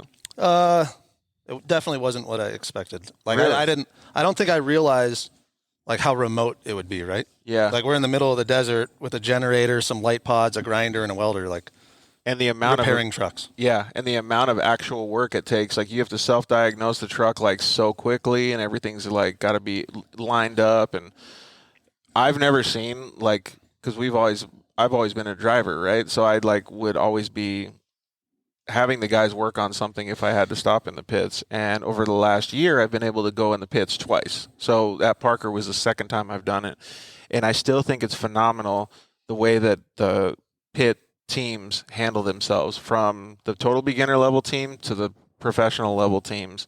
They have so much work and they have so many things that they have to figure out so quickly. It's a totally different world, man. Yeah, it's crazy. Trucks will come in, motors idling, you're putting 100 gallons of fuel in, tires, all this stuff's going on. You have 8 hands on the truck at one time. You're in and out in 45 seconds. What just happened? So I was actually talking to, and you can definitely vouch for this, but I was talking to the Serapis brothers, and they were showing the fuel setup in the can and all the stuff that they had. It's got the long tubes on it and how quickly fuel can go in there. I forgot what Jessica said, the VP Fuels girl. I forgot what she said, but I think they can fill up a 100-gallon tank in a trophy truck in something like 8 seconds. Yeah, so they seconds. have a pressure pro probably. Right. So it's basically a floating piston inside this big can. You add a couple pounds of nitrogen, and it's forcing that fuel in. Yeah, it was gnarly. Insane. So they used that same system on the Can-Am UTV, and I think their tank was 20 gallons. I don't know, 30 gallons. So it took 2 seconds? They did the calculations to expect it to take, I think, 3 to 5 seconds, and after 2 seconds, it was already burping out of the jug. That's gnarly. I couldn't believe it because he sat there and he goes like this, and then it was done and burping, and they're like, "Get out of there, stop!" And he was like, "I don't know if it's done," and he went back to do it again. They're like, "No, it's done." So to see it fill up that quickly when we had our team, which is just rally class drivers, but they were just using normal 5-gallon jugs like any of us would fill in ours. And I don't know, it took a minute and a half, 2 minutes to be able to fill them up. So 2 seconds compared to a minute and a half was phenomenal. That's why I say the level of UTV racing is elevating so high, but you still have all of the grassroots people. It's freaking awesome, man. Like, I love that. And we'll kind of get to that with what you're doing now too. But, all right, so you're going through and you're helping a good team in a Class 8 truck. Do you all of a sudden you leave the race of the Mint 400 and go, now I got to get in with somebody? 100%. That's exactly what I wanted to do. And after going to that race and seeing what happened, I was determined to do it, right? So what do you do next? Like, what's the next I just step? kept going to races and meeting people, talking to people, and networking. Because that was your in. That was your first in, so just do it again. And then I actually went to a Lucas Oil Regional in Elsinore, and that's where I met Bill for the first time. Adam has 3 strengths. His strengths include he's got a lot of experience. His father was a mechanic his entire life, so he's been turning wrenches forever. He's got experience in that. He doesn't understand the word quit or fail. Right. Never give up. Right. Absolutely. And I've seen that numerous times firsthand. And his third strength is he's just a goofy son of a bitch, so has a good time. Get a couple freaking, silver bullets in him. And then he just walks up to whoever and just starts talking. And it normally starts with some like totally off topic, random story that involves a word that doesn't even exist. And Description. and then all of a sudden, he's got friends, and it paid huge when he was helping out at Warfighter Made. It was just like, we need X, Y, and Z, and Adam's always like, I know somebody. Yeah. And that's it. Just or I can do it. Yeah. Or I can help. Yeah. So I can't wait to actually get to that, because that has always interested me, how you guys kind of came to partnership or whatever you guys want to call it. But so where's the next place that you go to work? I mean, like, who's the next person to say, yeah, we need help? So it was Bill. I met him I went to the regional to watch and just talk to guys and kind of see what short course racing was about. Yeah. So and he was actually out there in the Predator. Right, yeah. So I think Rob said it a little bit at the beginning of the show, or maybe before the show. Bill Belansky, who is no longer with us, but he raced a car that was very similar, like the car over my shoulder here, the Predator, which is a CVT, right? Yep. Yeah. These cars are actually super cool. What motor do they have in them? 2.2 4-cylinder Ecotec. They still haul butt, though. Yeah, they rip. So I remember seeing Bill out there kind of tearing it up, and then you guys started working together then? Yeah. So Bill, when I met him, he had a desert truck as well. Like a trophy truck? Yeah, it was a 7200 basically, or a heavy metal truck, like a 1400 truck with all full fiberglass body, but it was a Ford Ranger frame rails. Mm-hmm. Pretty nice truck, right? And he asked me if I'd come prep it for him. Wow. Okay, cool. And I had never really done anything like that, but I was like, hell, if I could take it apart, I could put it back together, right? Yeah, absolutely. Well, because you have, like Rob said, the mechanical skills to be able to work on vehicles. Yeah. So I worked on that, and then I prepped the Predator as well. And then... Was that a full-time gig? It was basically, I could do it whenever I needed to, but as long as the car was ready for a race, he didn't care if it wasn't like full-time. I just basically... It was still a lot of work, though, right? Oh, yeah, it was a ton of work. But I went to his shop, and I did everything, brought my toolbox there, and just worked on his stuff. That's a good opportunity, man. Bill's such a good dude. We miss him, by the way. But that was probably the opportunity that you needed to be able to really get in and start digging into the off-road industry. Yeah, I mean, it taught me a lot. And then I co-drove with him for races, and then he'd hurt his back in a race and let me drive the truck. And then he hurt his back in another race and let me drive the Predator. Rob actually spotted for me, went straight fucking G on me. Really? It was awesome. How was that? At the end of the race, he's like, who's talking to me right now?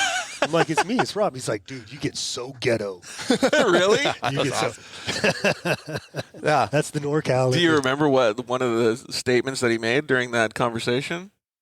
Shoot, there's a lot of them. I don't know. I was kind of laughing. Yo, hit that fool. That was a long time ago. Get up on it. That was actually on Kelsey's birthday, and we ended up winning. Yeah. That's awesome, man. So way to get on the. Did you decide that you were going to be a spotter and go ghetto on the next guy too? Like start helping other people out? No, that was. I've spotted a bunch of times, but it's usually for warfighter made guys and stuff like that. Oh, so you have to just keep that the was ghetto actually back a the little? very first time I had ever spotted. And I went up there and I was like, man, I hope I do this okay, you know. You did good? Yeah, it was awesome. It was fun. That's pretty cool. So where did you drive those vehicles at? Did you drive them on a short course track? Well, the Predator was at Glen Helen, actually. Oh, okay. So And on their little short course. How'd you like that? Oh, it was fun. It was a blast. I mean, anytime you're behind the wheel of anything, it's fun, right? Yeah, absolutely. I always love those freaking. Hang on a second here. We're going to go to a different camera real quick. It looks like whatever power source we were using. Rob, if you don't mind, bring up the story afterwards of what you guys talked about at the pits once Adam got off the track when I'm going to fix the camera real quick. Yeah, no problem. So we're doing that Lucas Oil regional race. Adam is driving Bill's Predator Desert Buggy class. And Adam's like, hey, will you spot for me? And I'm like, yeah, man, no problem. You know, it's all good. And we get up there, and I'd only heard Adam spot before. Like, I'd gone up with him and just asked him a couple questions and so on and so forth. But when we were out there and, doing all that stuff, it was when he came out, he's just, he won. Like, congratulations, man. Good job. And he's like, hey, I got a question. I'm like, yeah, what's up? He's like, who is this? I'm like, it's Rob. And he's just like, dude, you get so ghetto. Like, he was more into it than I was. Like, Really? Yeah, he's like, you get so ghetto when you get excited. That's pretty awesome, though, man. And then when you got back, were you just like, this is something I could really get into? Yeah. I mean, unfortunately, it's not a easy sport to get into financially, right? Right. So, thankfully, I had the opportunity to be given and asked to drive a car. So, Right, from Bill. yeah. Yeah, that is pretty cool. I remember when I was starting to get into UTV racing, like, I thought the same thing as you. I went to watch, I don't even know when it was. It was, I don't know, maybe 2012, 2014, something like that. Or no, 2013. I went to watch my first Lucas Regional, and I was like, man, those little trucks look pretty cool. Like, they didn't look like, a Pro Light doesn't look like it's going to cost as much as it does, right? And then I was like, ugh. I called Casey Curry because he was my buddy at the time, and I'm like, there's no way I could afford what you're telling me. Like, that's way too much money. And he's like, yeah, that's just a truck. That's not racing it. Yeah. And I'm like, oh, shit. Well, throw this thing. You were looking at Pro Lights? You weren't looking at, like, Open Mini or nothing like that? Well, I must have went, because I didn't know those existed. I must have went to because at Wild Horse Pass, I don't think they had regionals at the time, or I didn't know. Oh, so it was a national thing? Probably. Yeah. Yeah, because I saw all the big dogs. I saw the Pro 4s and stuff. So I picked the lowest one at the level that I saw. And then so I started talking to Casey about it, and I'm like, there's no way. And then, like, whatever, a year or two later, the UTVs came, like, up to where I could notice them. And I was like, man, this is going to be pretty cool. And kind of like you, I started like researching what it was going to do and what it was going to cost and stuff. And then finally I was able to get one on my own. And little did I know that even a UTV, even though it only has 2 more wheels than a dirt bike, it costs about 10 times as much to be able to operate one. So it would have been nice if I had gotten an opportunity to drive one, but I never did. So that's super cool that Bill was able to afford you that opportunity. What was the test drive in the truck then? So his truck. Did he let you race it? Yeah, a few times. So one time he hurt his back in the first lap, and I had to finish the last 3 laps.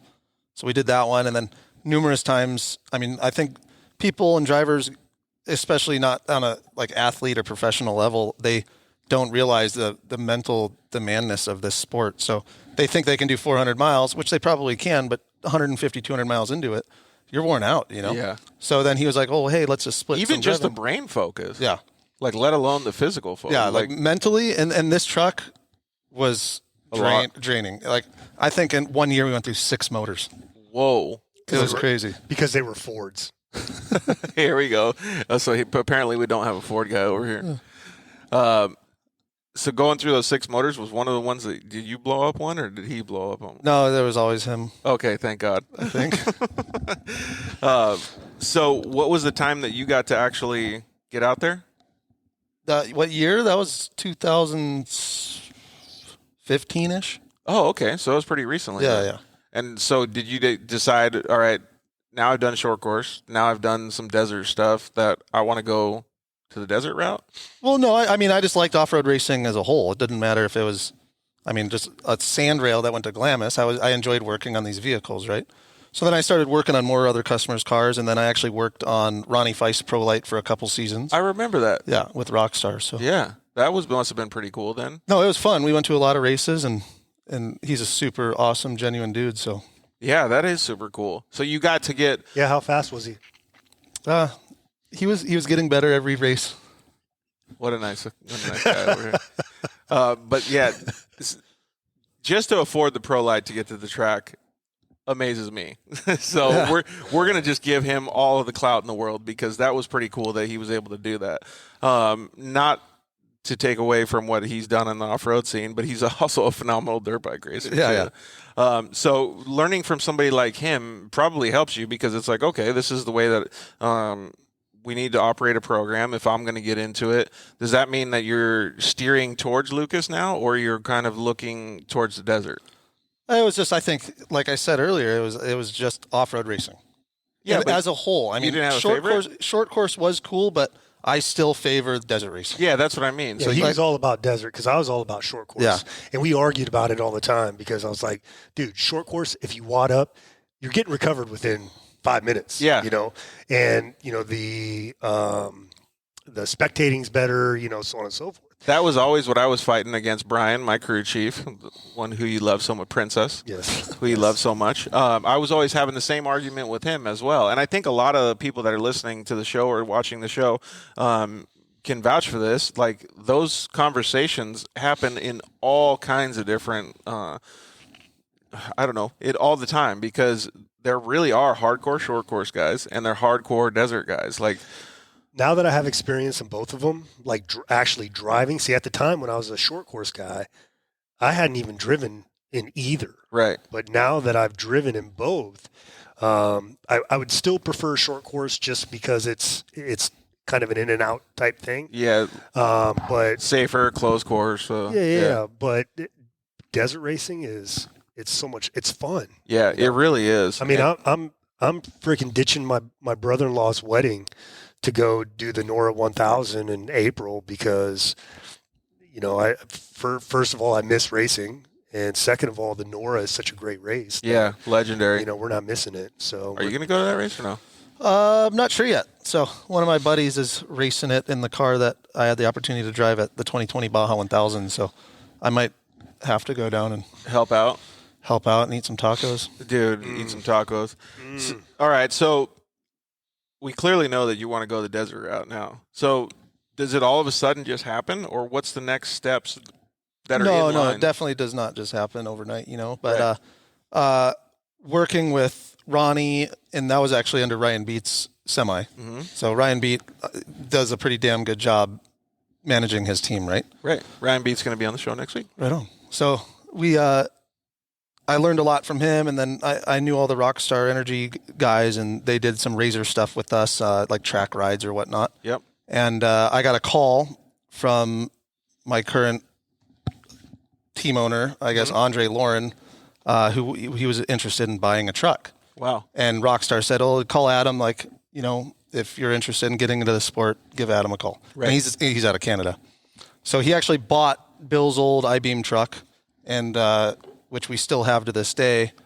And then started racing it. We did about a season in that truck, and then he wanted to race spec trophy truck. Andre was hooked. He was hooked. Yeah. He's a road race guy or Yeah. a boat He's race done guy. boats. He's done like GT3 Porsche cars, and He's just a racer down true and true. Or yeah. true and true, huh? I mean, and then up until this year, he owned arena cross and motocross teams. So Lucretia said something about desert racing is just so addictive. I will agree with that, and I kind of am leaning a little bit more towards what you're saying, Rob. Is like you kind of have to have that adversity or diversity when you talk about racing, right? Like I never really cared to race in the desert, and then I've done like small ones. I've never driven as a co-driver or done a real desert race with a co-driver.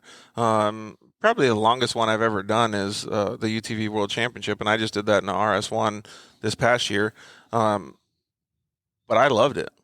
I thought it was super cool. So I can only imagine what it feels like to race in, let's just say, your UTV or a big truck with a co-driver and operate a professional race team like that. Yeah, no, it's cool. And Laughlin is probably one of our most favorite races of the year. It's, 17-mile loop, and you get big bumps, you get high-speed, like pole-line roads. Yeah, it's super fun. So that's always it's a 2-day format race. That's always a good one. What's the 2-day format? So you basically you qualify on Thursday or whatever, and then you race on Friday. And then whatever you finish on Friday is your starting position for the next day. Right. And then the combined times from both days, you get your overall time, and fastest time wins. That's kind of cool. That probably plays a different strategy than in the race. Yeah, last year was crazy because the day one, it rained like 8 hours straight, and it was just a mud fest. I don't know if you've seen some of the pictures on Instagram. There's like a Class 10 car fully submerged in this lake. It was awesome. What, really? Yeah. Oh, I would have hated that if it was my car, though. Oh, it sucked. Like, Andre drove that weekend, and it took me 2 days to get 200 pounds of mud out of our truck. Holy cow, man. Dude, that's insane. Yeah, short course racing doesn't have that, Rob. So maybe I'll lean a little bit more back. That's only when it rains. Like, once in the last 25 races. Right? Hey, I don't know. That one Baja 1000, what was it, a year or two ago? That was 2 years ago, Oh, my God. That was gnarly. They had to divert the course, didn't they? That was the one Ampudia one. Yeah. That was crazy. But it's probably because he knows all the good routes. I know, right? All right, so you're leaning towards the desert stuff, and you're kind of, working your way into that. What's the next things you want to do to be able to get out there yourself or start operating your own program?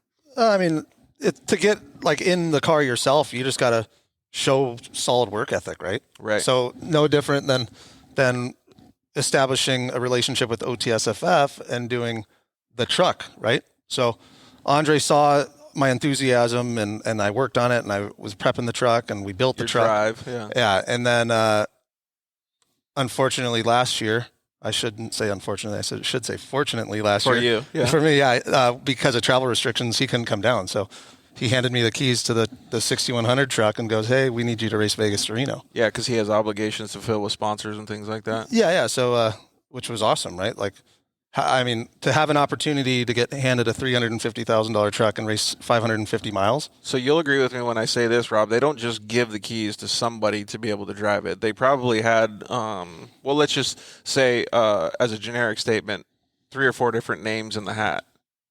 And they obviously saw something in Adam to be able to give him those keys.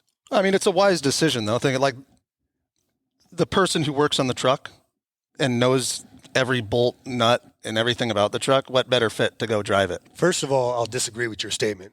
Really? If I walk up to someone like Andre and be like, I got $50,000 to rent this truck or rent a seat in this truck, Andre would probably be like, okay, but you got to keep it under some. You can't go really, really fast. You can't do this. You can't do that. And if you wad it up, then you're going to owe me $250,000. Got it. So you can. There are. You could buy your way into it. Really? Easy. Yeah, I know there's a couple manufacturers out here that do arrive and drive. Well, look at Pistol Pete. Pistol Pete was doing that for. Yeah. Forever. And then you got Wide Open in Baja, and then Vor up in Las Vegas. So I agree with that as a business model, but as a racer, I would have done it the same way Adam did and just worked my ass off to be able to get to earn those keys. Without a doubt. Yeah. Well, and then we're also trying. We're here for our sponsors. We have awesome relationships with everyone on board on our team, so we're trying to keep it in the family, right? Yeah, exactly. 2019 was so flipping wet. Yeah, I don't know when it was, but maybe it was 2019 that Ampudia won. Yeah. John Lewis says that was Nate's 10 car. That first day was so bad. Day 2 was primo, though. Day 2 was nice. Oh, in Baja? In Laughlin, he's talking Laughlin? about. Yeah. So 0 dust. It was awesome. Yeah, that's like unheard of at his desert race. Dude, Parker was so freaking nasty this weekend. Oh, my God, there was so much dust. Like, they got to figure out another place to hold races that doesn't have that much dust. I don't know how they pick the most dustiest places to hold these desert races. Is it just because BLM? Yeah. You gotta have the space to do these races. But if it was easy, you could just go race NASCAR, right? Wow.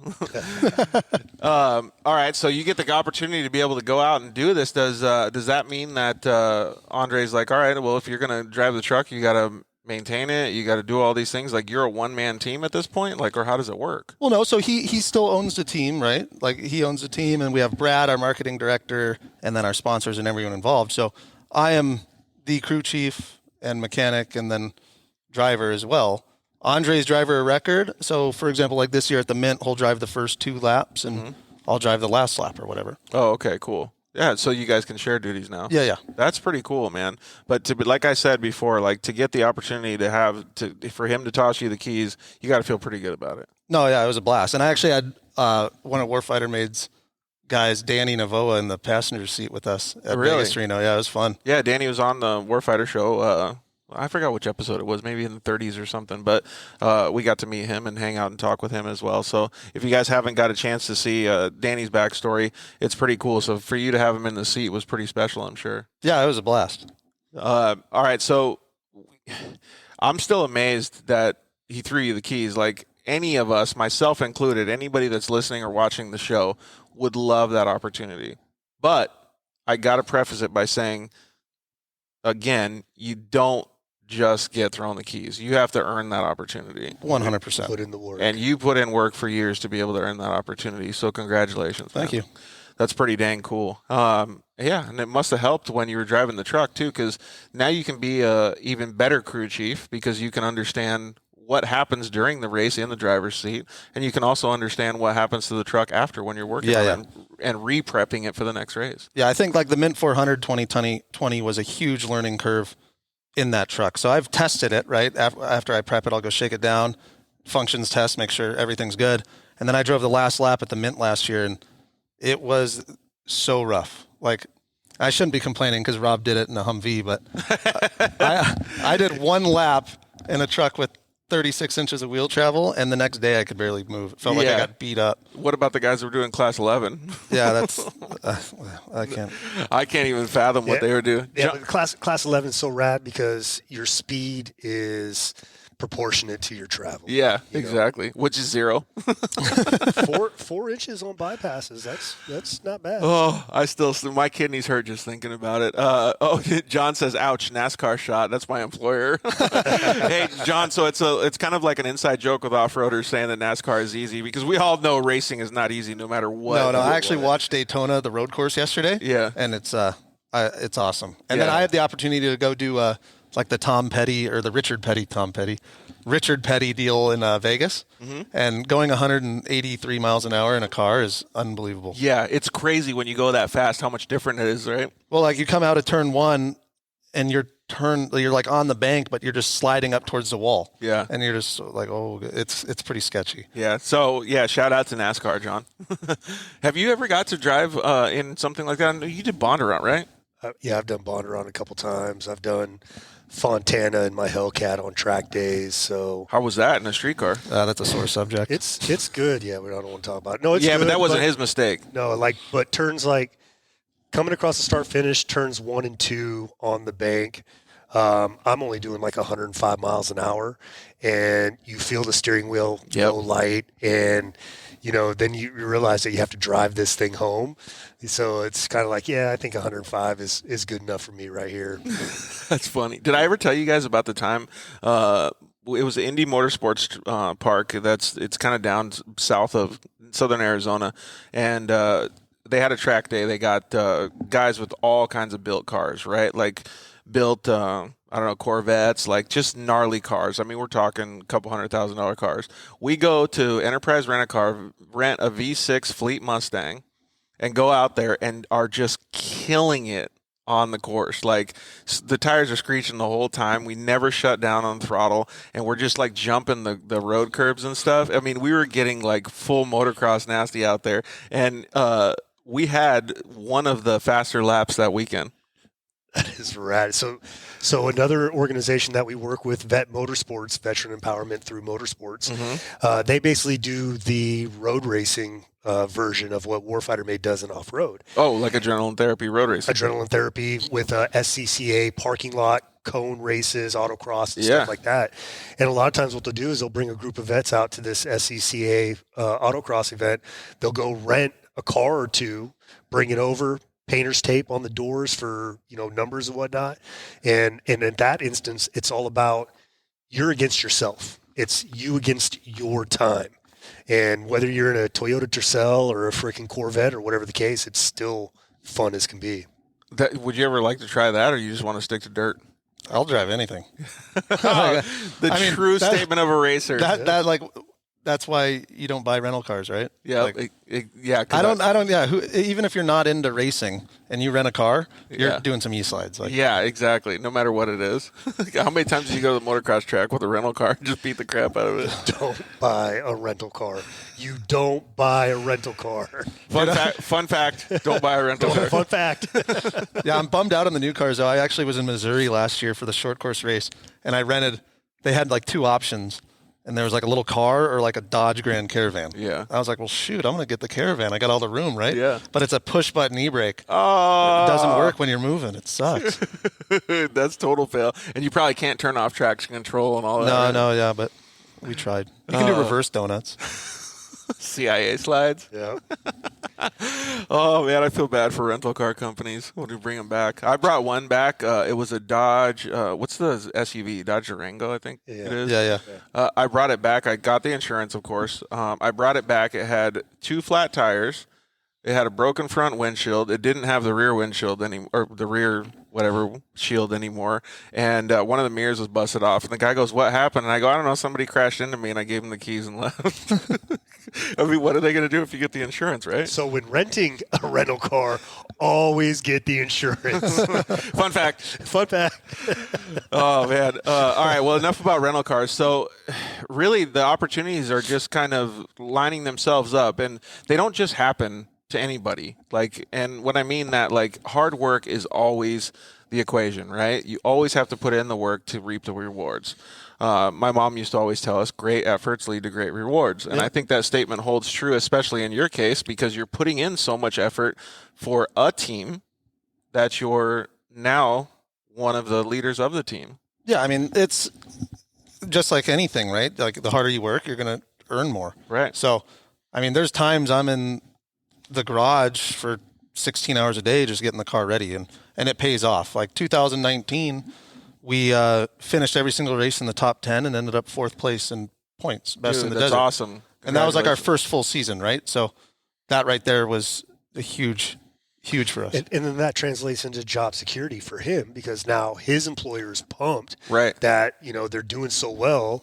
And, now there's talks of, hey, do we want to step up to the next class, which is trophy truck, or, do we want to build another truck in 6100 or whatever the case may be? Yeah. So, wow. So you guys have already had talks about that stuff, huh? Well, you're always going to have talks about that kind of stuff, right? Yeah, like what would happen if we were to add 300 more horsepower to this truck? Yeah. The capabilities of it would be absolutely insane, right? Yeah, I guess that's the mentality of a race team, right? What's going to be the next level or the next generation of the race car that you're going to build? Does that mean that you get all excited and stay up late at night thinking about these new trucks and new, this motors dude and all can't this turn his stuff? brain off. I know that. Dude, that's the reason why I asked sucks. that. Like, I'll wake up at 4 a.m. to go to the bathroom or whatever. Yeah. And I lay down, I'm thinking about stuff, and I'm like, oh, screw it, I'm just going to go work. Yeah, exactly. But along with, that work ethic that you were talking about, another really important thing that I think is always having a personality that people want to be around. We all know some really super hard workers that have a shit personality. Yeah. And, I don't think those people can go as far as those that are more happy-go-lucky, inviting, care about other people. Yep. You know what I'm saying? Get a text message and go get tacos. Without a doubt. Yeah, so I agree with that wholeheartedy, because you have to have some sort of level of personality to be able to do anything, and that level of personality actually goes a long way with sponsors too, because then you acquire more sponsors because you look better, you have a more impressive social media and all of these different things, right? I don't want to get too far down the sponsorship road, but those things are very attractive when you're operating a high-level race program, whether you're in a UTV or a trophy truck. Those things are very important. So did some of those come into play, like when you finished or when you did these races in the last year? Yeah, I mean, but it's a whole team effort, right? It's not one person. Like Andre owns a team. We have Brad who does our marketing.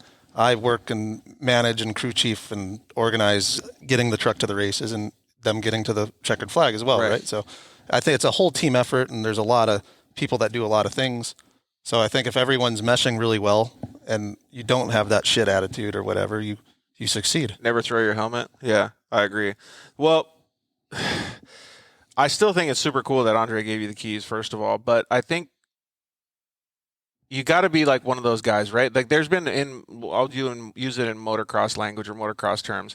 There's been guys like kind of like what Rob is saying. It's on that same path is guys will get the opportunity to ride for a factory team and they just choke, right? They don't do it well. They are not top 10 and, or they don't hole shot or they act in a stupid manner or something like that. You clearly didn't do that. You kept, producing good results. You, acted well with all of the fans. Like you did all of these good things. So that's kind of what I was going with in my question before was 2020 was pretty impressive. Yeah, we had a good 2020, and then we raced the whole Best in the Desert series last year as well as the Mint 400 as a fill-in. Mm-hmm. And then I built this Polaris RZR back here to race the UTV World Championship and then got the invite by a friend, Alan, to race the Baja 1000 as well. So, are you going to do it in this car or are you in the No, last year. So Alan invited me to race his Baja 1000. Oh, I see. Or his Polaris RZR in the 1000. Oh, okay. So 2020. I don't think I even knew that you did that. That's pretty awesome, man. How did you guys do? Unfortunately, we DNF'd. Oh, man. It was long, like 37 hours to go 750 miles. Oh, it was horrible. And to go 750 miles out of the, what was it? It was like 910. Yeah. We were so close. What happened to the car? What didn't happen? We lost charging, lost some belts, had some clutch issues. Man, it was just a long road. Yeah, desert racing is so. And gnarly. we didn't want to give up, but with like 2 hours left in the time frame to go 150 miles, it just wasn't possible. Yeah, it just wasn't going to happen. Actually, I have some questions about that. Maybe we could talk about them after the show. I want to know like what happens to rescue the vehicles and stuff like that. I don't know if those are exciting or not exciting stories. That's probably the most exciting stories. Really? Well, yeah, because they don't have like a retrieval crew like Best in the Desert. It's on you. Yeah, but so do you have to wait till all the vehicles? No, you can pit wherever you want. You can go on the course whenever you want, but be prepared to get smoked. Yeah, you just have to be really careful. Yeah. So what do you do when you're 750 miles into it? Then you radio the crew and say, "Hey, you guys got to come get us." Yeah, but at any given time, you're not going to be more than 20 miles or so from the highway. Oh, okay. So you'll just have to either you can find a service road to get to that part of the course, right, or you might need to drive on the course for a few miles. Oh, okay. I see what you're saying. To get back, and they bring a trailer and everything so you can get off the course. Yeah, and then sometimes you can't use a trailer. Like, did you see that dude in King of the Hammers who broke and they helicoptered his RZR out? What? Yeah. It was like on a cable.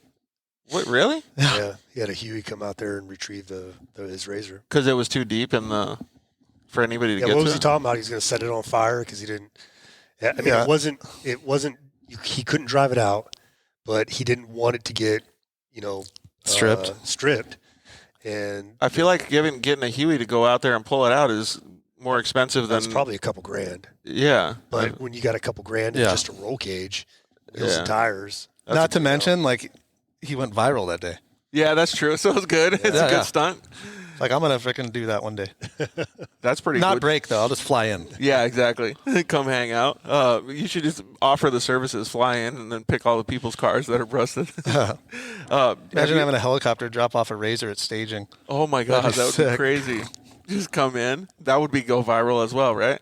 Have you ever done King of the Hammers? No, I have not. Or do you want to? Yeah, I actually got an invite last week to go race Ultra 4 Europe. So... Is it like King of the Hammers Europe? Yeah. So if all goes well, I'll be racing King of Britain in a 4400 Ultra 4 car. Dude, that's hilarious. Can you imagine an American being the King of Britain? Easy, dude. Yeah. That'd be awesome. He was showing me video of it, dude, and it looks pretty. It's a like totally different thing. Get him a flag, Rob. He can hold it up on the podium. I will. Hell yeah. He's got to get there first. Yeah. I got to get an Evil Knievel helmet, huh? Dude, go all American, like be full American, Captain America over there in Europe. Mitch has a Evil Knievel helmet. He wears it in the pits. Oh, really? Yeah, that's how I know where our pits is at, because he puts on that helmet, takes his leg off, and then he starts bouncing around. Oh, he's got checkered shorts, checkered flag shorts, and he starts jumping up and down. And I'm like, oh, look for the one-legged guy. He's got to be around here somewhere. The one-legged guy. Oh, there he is. No, He's got a Evo helmet on it. True statement. We're like Kelsey was co-driving for me at the UTV Worlds in our RZR, and in the middle of nowhere, I'm like, what the heck is that? And it's Mitch holding his leg up, cheering us on. Yeah. I'm like, Really? swear. I wish I had a photo of that. He lost gription and his leg fell off. Yeah. And so he just used it as a his pom-pom. That was hilarious. Dude, that's rad. Yeah, so I remember seeing you at the UTV World Championship telling me that Kelsey was going to ride with you. Was that the first time that this car actually hit the dirt? Or No, the first time it hit the dirt was actually at Adrenaline Therapy. Oh, okay. A few months, maybe a month before that. But that was the first race it was ever entered, and the only race it's been entered in. So the rubber that's on the side of that thing is from the UTV World Championship? Yeah. We were passing a guy, and we kind of hit each other. Just a little bit, brushed him. Yeah. Rubbin's racing. I was a little bummed out. Like the wrap's replaceable, but tin work takes a while to do. Oh, yeah, exactly. And plus you got a trophy truck to work on, too. So we're good. So what's the plan for this car and the trophy truck for the rest of this year? So we're doing the Legacy Series in the spec truck this year, which is the new series that broke off of basically Best in the Desert. So Right. we did our first round the first week of January per rump. Mm-hmm. I think we ended up getting 7th. And then there's 2 more. There's a Baja Nevada race in May, which is a 2-day format, like rally-type race, 300 miles a day. That sounds cool. Yeah, it's kind of cool. It's new, right? And then there's the final round is going to be in June. Dates to be announced, but it'll be somewhere around December. And then we have the Mint 400 as well in December now. Yeah, the Mint 400. People have been complaining about that, man. I don't know what they're going to do. It's so far in the end of the year, man. And it's like 2 weeks after the 1,000, so it's going to be – it'll be tight. But the Mint 400 is, the best marketed race other than King of the Hammers, right? Yeah, but the problem is it's marketed so well is because it's the beginning of the year. It's going to be 2 months after all the sponsorship season is over in December. So I think they'll still get a pretty good turnout. I'm not saying that they're not going to get a I'm good actually turnout. stoked on it because it's going to be cooler, right? December? No, should be it'll cold? be freaking cold. Yeah. Perfect. Our It's truck not runs better in the cold. It is not going to be cooler. It's going to be freezing. cold. Yeah. Yeah. The desert We gets actually, cold. I remember racing the Henderson 250 in Jean like 4 years ago, and it started snowing on us, and that was in December. How did the truck run then? We actually had to put cardboard over the radiator because it was running too rich. Really? Dang, that's crazy. Well, it's a good thing you're a good mechanic. You know what to do. We unplugged the fans and put cardboard over it, and it was perfect. Like NASCAR tape? No, it was just straight up duct tape. Yeah, I'm just saying, like NASCAR tapes up the front of the hoods. I just wanted to give John a little NASCAR love, like working with me here. Yeah, John's a little upset right now. Well, He's like, you off-roaders, you sons of bitches. actually, he says he has connection to a helicopter company, so maybe he'll come hook that up. And at King of the Hammers, he'll be retrieval guy. Yeah. Well, let's make a grand entrance at the next race. yeah, exactly. Like, is it legal if I sit in the driver's seat and you're winching me up? I don't see why it wouldn't be. Drop me on I'm the. sure there are all kinds of violations. Yeah. Well, just drop me on the grid, like at the Mint 400. We're good. Yeah, exactly. Then you just go. Dude, that'd be badass. That would be pretty cool. No drones in the air, but you can drop a razor from the sky. Hey, they got other helicopters out there. Now you got me thinking about the military in our Humvee because ours is designed to be airlifted. Yep. So Hey, maybe Rob's got the inside scoop. So That's a big car though. You need the 2-blade one. John has the it'd be helicopter. 53. John has the helicopter. Rob can probably get a little bit more experience from understanding how to drop a Humvee. So maybe we'll be able to do it, dude. Execution, right? Man, I just think it's so cool that you put in so much work and we're able to get to this point in your off-road racing career, we'll call it. You still work on the truck all the time. You still work on the RZR all the time. You still have basically what we'll call it a full-time gig, helping do all the fabrication and maintenance on all this stuff. How's that stuff going? I mean, it's definitely a full-time job. I mean, after every single race, we tear the truck, everything but the motor, unless we absolutely have to replace the motor. But everything comes off the truck, and we basically do everything in-house minus the transmission and the torque converter. So we're rebuilding shocks, we're fixing and repairing cracks if needed or bent tubes, and then putting everything back together again every single race. So, I mean, if we're really and it's just me and Kelsey, right? So, Right. I mean, if we're really motivated and we're in a rush, we could do it really quick, but we take our time and do it right. And I mean, it shows we're 18 races in a row of finishes, right? Yeah. Let me tell you a story real quick. Yeah, hit me. This is like the Mint 400 6 or 7 years ago. Adam's riding right seat with Bill in the old Ford. and they have a little bit of an issue. You know, you remember Bill. Bill was, you know, if you ain't first, you're last. Yeah. And they're having a little bit of issue. Adam radios in, and he's like, hey, we're pulling into the pit. We're going to need X, Y, and Z, right? Guy on the radio repeats everything, and as soon as they check off the radio, he gets up, and he starts having a conversation with the other guys in the pit about if that's really what Adam needs. So then they started like second guessing everything. Like, well, you know, what if he's got this? What if he's got that? All of a sudden, Kelsey, who was probably like 6 or 7 months pregnant at the time, flips her shit. And it's just like, are you effing kidding me right now? You get in that truck and grab X, Y, and Z. You go over there and you do this. You put on your fire suit and get ready to dump fuel, right? And everyone's just like, oh shit, okay, right? Yeah. And so she literally became the pit captain at that exact point. moment. Oh yeah, without a doubt. I can only imagine. What's that thing? You never deal with or mess with a woman scorn kind of thing. Like, whoa, here we go. And Back it up. Of course, as she's yelling and screaming, I'm just trying to stay behind her the whole time. Yeah. Don't point at me. You didn't see me. Yeah. I didn't. I just heard about it, but I was like, yeah, girl. Yeah. Way to go. Do it again. Do it every time we need it. That's pretty cool, though, man. So, what does she help with on a daily or weekly basis? Fiberglass. Everything. Fiberglass work sucks. She helps like totally prep the car. I'll tear it apart. She'll help prep or clean and prep the hub bearings or whatever we need, right? That's super good. Do the kids help too? Yeah, sometimes. Sometimes it's not help. And They try. Well, they helped over here. I even got a picture. Braylon was plugging in the audio equipment. No, they're super interested in all of it, right? And it's definitely a family affair. Well, and you're going to go to a Stasic race this weekend. Yeah, see what we can do. Go out there and shred it up at Glen Helen. That'll be pretty cool. Where's the track going to be at Glen Helen? Did they tell you, or like is it down? So it's like I think they're building their own little custom track on the whole shot of the main track. Oh, right. So on Saturday they actually have like a invitational 2-stroke national or whatever. So Friday night, or maybe it's Saturday night. So Sunday's a race, maybe Saturday night's a Stasic race. Oh, okay, cool. Did you make sure that you guys have a little bit more gription than everybody else? Yeah, it's lower the air pressure. Yeah. Little air pressure, Then I'll have more resistance rolling though, you know. So oh man, we got to figure out what the best opportunity. Like here we go, dude. Moto Dad already coming into effect. Get your pipboard out, go, son. Yeah.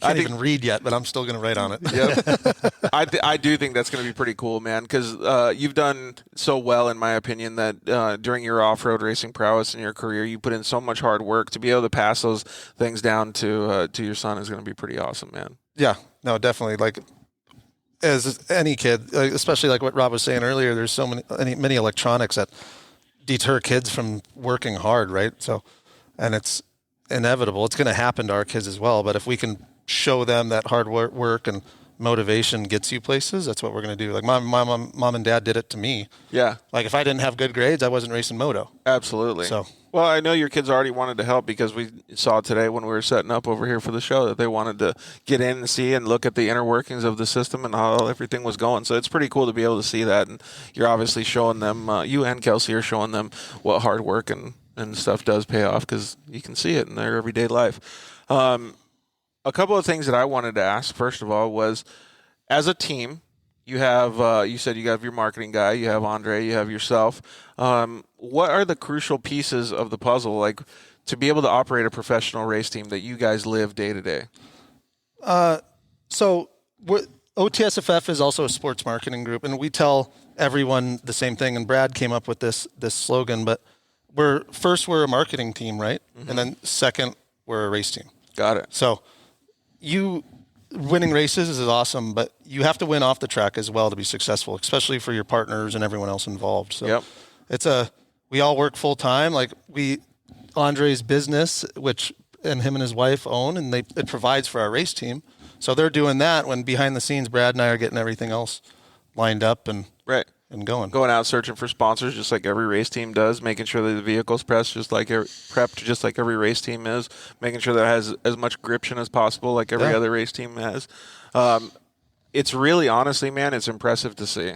I know you put in a ton of work, but there's a lot of teams that do put in a ton of work and they don't have the rewards that you have. So it's cool to be able to see that your amount of work is actually giving you rewards and allowing you to be behind the wheel, and the opportunities come for that hard work. Yeah, no, it's definitely it's been a dream of mine, and when I got the opportunity to work with this team, it was a no-brainer, right? And we've built in the past 3 years we've been doing it. I feel like we've made a statement in Best in the Desert and legacy and stuff. So it's really cool being a part of that. Yeah, and not only that, but you've made a statement for other people to see because you guys are growing, and a lot of other teams weren't. You made a comment earlier in the show that you buy new shoes, but they get wrecked, right? Well, that means that you're working hard. Like, that really is a good understanding of what is going on behind the scenes. If you're not wrecking your shoes, you're not working hard enough. Is that what we should say? My hands are actually pretty clean today. I'm surprised. Yeah, you scrubbed them? No, I haven't really worked in the past 3 days. You've been taking a little time off. I know you've been really working hard, man. So what's the next race you guys got to go to? Next race would have been the Mint 400, and since they postponed it, the next race in the truck will be the Baja Nevada race.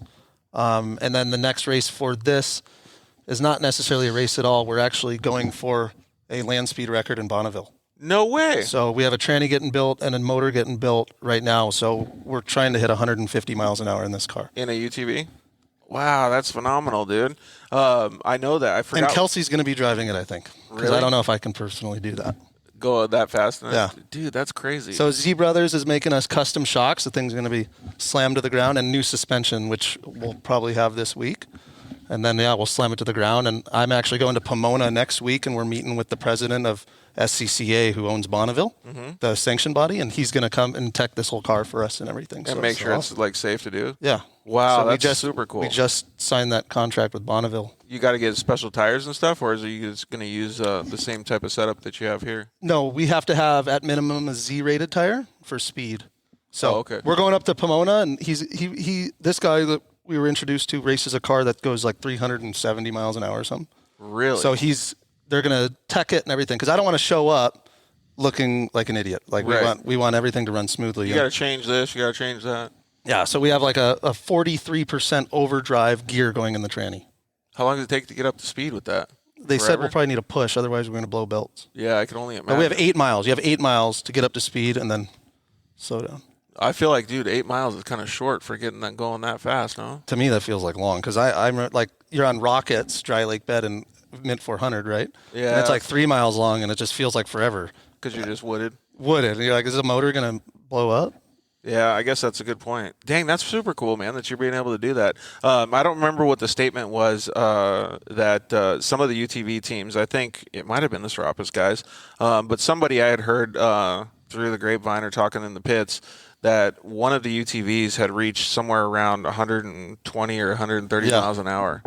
That's phenomenal, dude. Yeah, I've heard like 116, 120, and that's ripping in a small car, right? So Yeah, absolutely. And you want to go 30 miles, 35 miles an hour faster? yeah, well, we had a meeting with we were introduced to some people through Holly Performance, which is one of our partners, and they were like, hey, no one's ever done it really in a UTV. You should just come to the Salt, like Bonneville. And try it? Yeah, so we put gotta it all together. And Josh of Cryo Heat just chimed in. That's actually a really good statement that he made. We got to get you linked up with the guys at Cryo Heat, man, because they could super help with all that rolling resistance and stuff in the transmission. No, that'd be awesome. Even the axles and the CV joints and making sure that they're all. Well, we're really... eliminating four-wheel drive, Okay. so to save weight, no front axles or front diff or anything. But Right. Will you have different size tires on then? they're going to be way skinnier. They say so. All the people we've been talking to at Bonneville say if you're wider than like 4.5 inches of contact, you just float in the salt.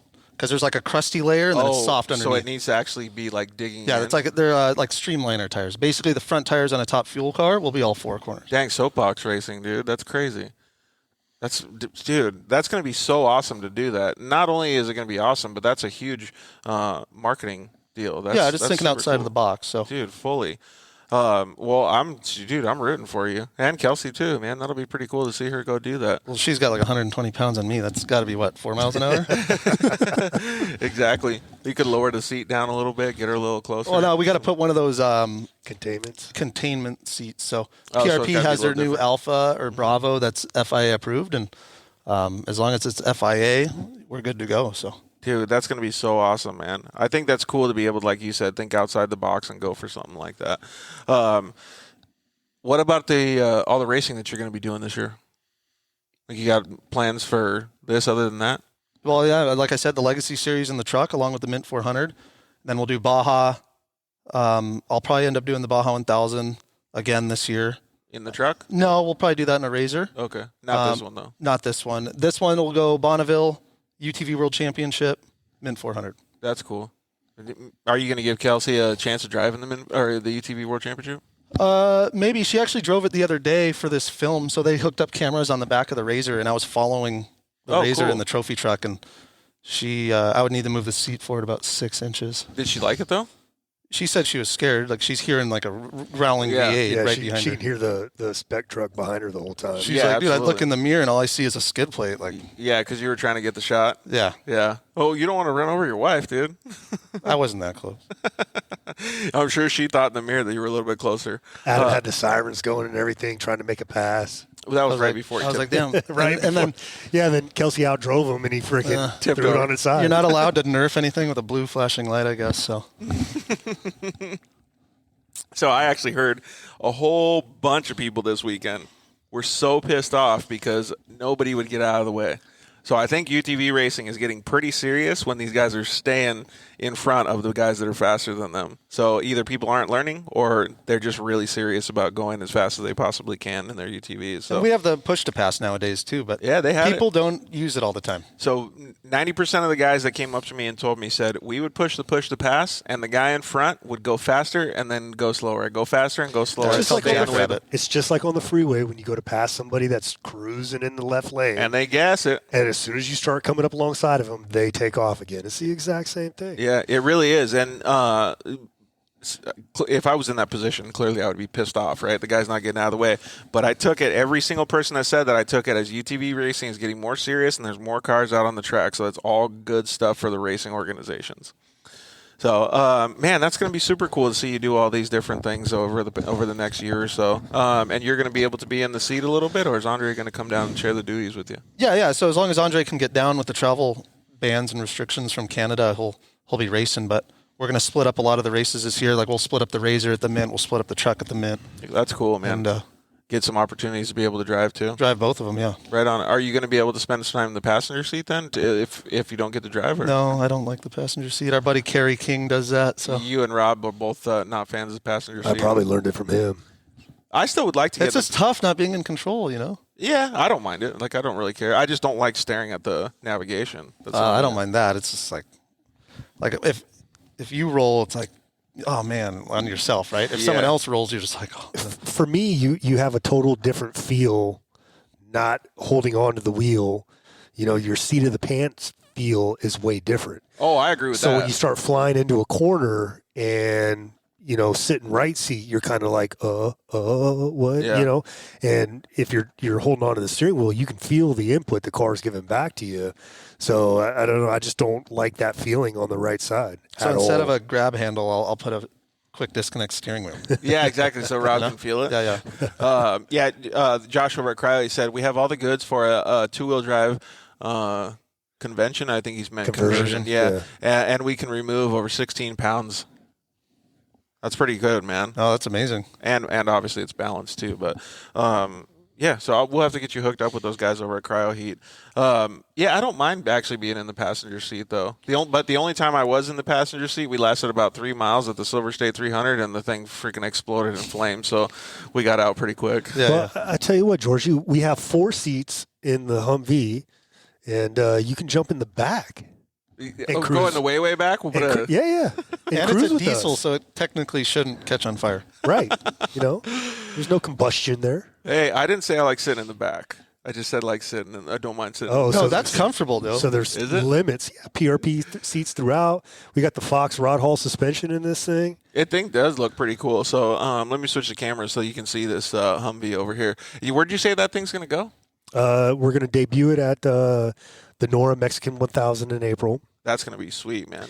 And then we're kicking around doing BITDs Reno to Vegas. Yeah, backwards this year. And then we'll probably have it out at the Mint as well, along with our Cheneth Light Strike vehicle, our 3-seat dune buggy. That's going to be pretty cool. So both of you guys are going to be at the track a lot this year.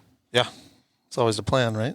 Yeah. Hopefully this COVID stuff clears up so we can actually get back to Honestly, man, I think it's going to be doing pretty good. All of the stuff that happened at Parker this weekend and how many people were there and how smooth everything was operating with the adjustments that they made, it worked out really, really well. So I wouldn't foresee very many issues coming along unless maybe the different cities or something have different opinions on what it is. But it was pretty phenomenal to see how well the Best in the Desert guys organized everything. So Thanks. I would see that Roger Norman and all those guys are going to organize their stuff really good for Score, and it'll be pretty cool to see. Well, dude, I'm really stoked that you were able to come on the show and make time for us and hang out. Yeah, it was awesome. You're doing really good stuff, man, and I'm glad that you live right down the street from me. You showed me the new taco shop, too. Yeah, that taco shop's good. Dude, it really is. You haven't been yet. I haven't been. What's it called? Tacos Tijuana. Joe's. Or Taco Joe's. No, Tacos TJ Joe's. style. No, Yeah, it's man. TJ style, but it's plural for both of them. Tacos Joe's. Tacos Joe's. Yeah. Yeah, So- but yeah, it's Fridays and Sundays. Best like tacos around. It's like a garage, right? A garage outside of a house? No, or it's No, not it's even. It's like an Is easy it- up. Yeah, they took the Nice. easy ups out now. It's just ponchos on tables. That's it. Hell yeah. Yeah, the poncho style blankets on tables. They are good. I took him there once, and he's been more times than I've been in my whole life. So. Where's it at, Nanza? Yeah, right It's down on the corner of Benton and Benton and Sage. Yeah, Benton and Sage. Okay, so anybody that's in Temecula, Benton and Sage, go over there. But he showed us the secret taco, queso taco. Oh, yeah. It's not a secret. Dude, it was secret for Queso us taco. because I would have never ordered it, so it's secret. And so my dad's literally gotten one every single time. How many times have you been? Maybe a handful. We all know how Georgie loves his tacos. Hey, so I've been actually working, and my parents have gone twice as much as I have. So, Oh, shoot. yeah, it must be really good if they're going that much, right? But yeah, so thanks again, man, for coming on the show. Really appreciate it. I think you're doing a fantastic job with the race team. You guys obviously have a good, qualified individuals working together to make this thing really pop off. Congratulations on some of the new sponsors and new projects that you have going on. Before we log off, we already said your social media, but who is part of the team that supports you guys? So obviously we have Motul as our title sponsor. Vision Wheels, Toyo Tires, KWT Pre-Filters, Rigid Industries Lights, Holly Performance, PRP Seats. Yeah, lots of good people. Lots of good Aaron at PRP, Hey, Ron at PRP. Yeah. one of your good buddies. Yep. So that's pretty cool that you guys have all that support. It's pretty meaningful to see all that support and all of the hard work, man. I keep taking a deep breath when I say that because I really, really understand how much work it takes. I just drove one UTV at short course races. Didn't do a desert program, didn't do a trophy truck program. And man, I was working probably 40 to 60 hours a week myself just on that one little car. So I can only imagine the amount of effort it takes for you and your team to be able to do this. And I applaud that wholeheartedly, man. Yeah. I mean, it's like I said, it's a team effort. And really it boils down to if it wasn't for OTSFF and Andre and Monique, we wouldn't be here doing any of this. So Well, yeah, and the passion everybody has, yeah. right? So everyone's a motorhead and we're all here for the same reason, to have fun and drive race cars, right? Yeah, exactly. All right, so talking about driving race cars, I don't know if you'll have race cars out there, Rob, but let's end the show talking a little bit about the adrenaline therapy. Yeah, Adrenaline Therapy Saturdays. We got sponsored by BF Goodrich Tires. We have 6 of them this year. We might squeeze in a 7th, not really sure. It's at the Rex Fence Off-Road Park in Anza, California. And it's open to all vets, active duties, and their families. And all you got to do is go to warfightermade.org, click on events, find the Adrenaline Therapy Saturday that coincides with the date that you want to participate. And you can do one, you can do them all. And it's a good time. Bring your own off-road vehicle if you have one. If you don't, we got a whole bunch of Polaris RZRs that we bring out. And what's cool about it is you as the vet get to get behind the wheel. So It's phenomenal to see. Like, I can't tell you guys. Oh, actually, you know what? I can tell you guys. Go to, I think it's on the Dirt Life YouTube channel. We did a little bit of a vlog at the last one. Absolutely. Go and check that out because it was amazing to see all of the support, camaraderie, and people just tearing it up out there. It was really cool to see. All right, Rob, you've already done all these questions. Do you A couple times. Do you want to answer these questions or ask the rapid fire Q&A Hell to yeah. Adam All and right. I? Are we ready? Yeah, let's do it. So, Adam, you answer first, and I'll go second. All right, rapid fire question Q&A. Here we go. Dunes of the river. Dunes. I'll just pick dunes too. I gotta love the dunes, man. Grew up there. Oh man, I love them both. I've quickly become a river rat. Yeah, If I had a boat, really it might be have. a different story, right? I really have. I don't know. You'd probably soup up the boat and smoke everybody, dude. No, I want to just cruise. 3-wheelers or quads? 3-wheelers just because they're so sketchy. Look at his grin. He's like, no, neither. Man, you're going 3-wheeler. I'm gonna pick quad just because I gotta give this freaking gorilla dude that was riding this 4x4 so much credit. Dude, I put up an Instagram story and Ryan Edwards' brother, Aaron Edwards, he's like, dude, I could ride that across the thing. He's this skinny little dude, maybe 5'8". There's no way. This dude was like a gorilla riding this freaking quad, man. There's no way he could do it. There's no way any of us sitting here could ride that thing for 250 miles. Well, we actually work with the veteran race team, Phoenix Racing, that race a number of quads and best in the desert and so on and so Those forth. big ass 4x4 Well, ones? they actually have race ones, but they do have like some utility style ones. Dude, this thing and for looks them, like it's just about having fun. This thing looks it's like a big ass swamp quad with a Polaris 1000 motor in it. Yep. Oh. All right, Superbike question: Anderson or Osborne? Anderson.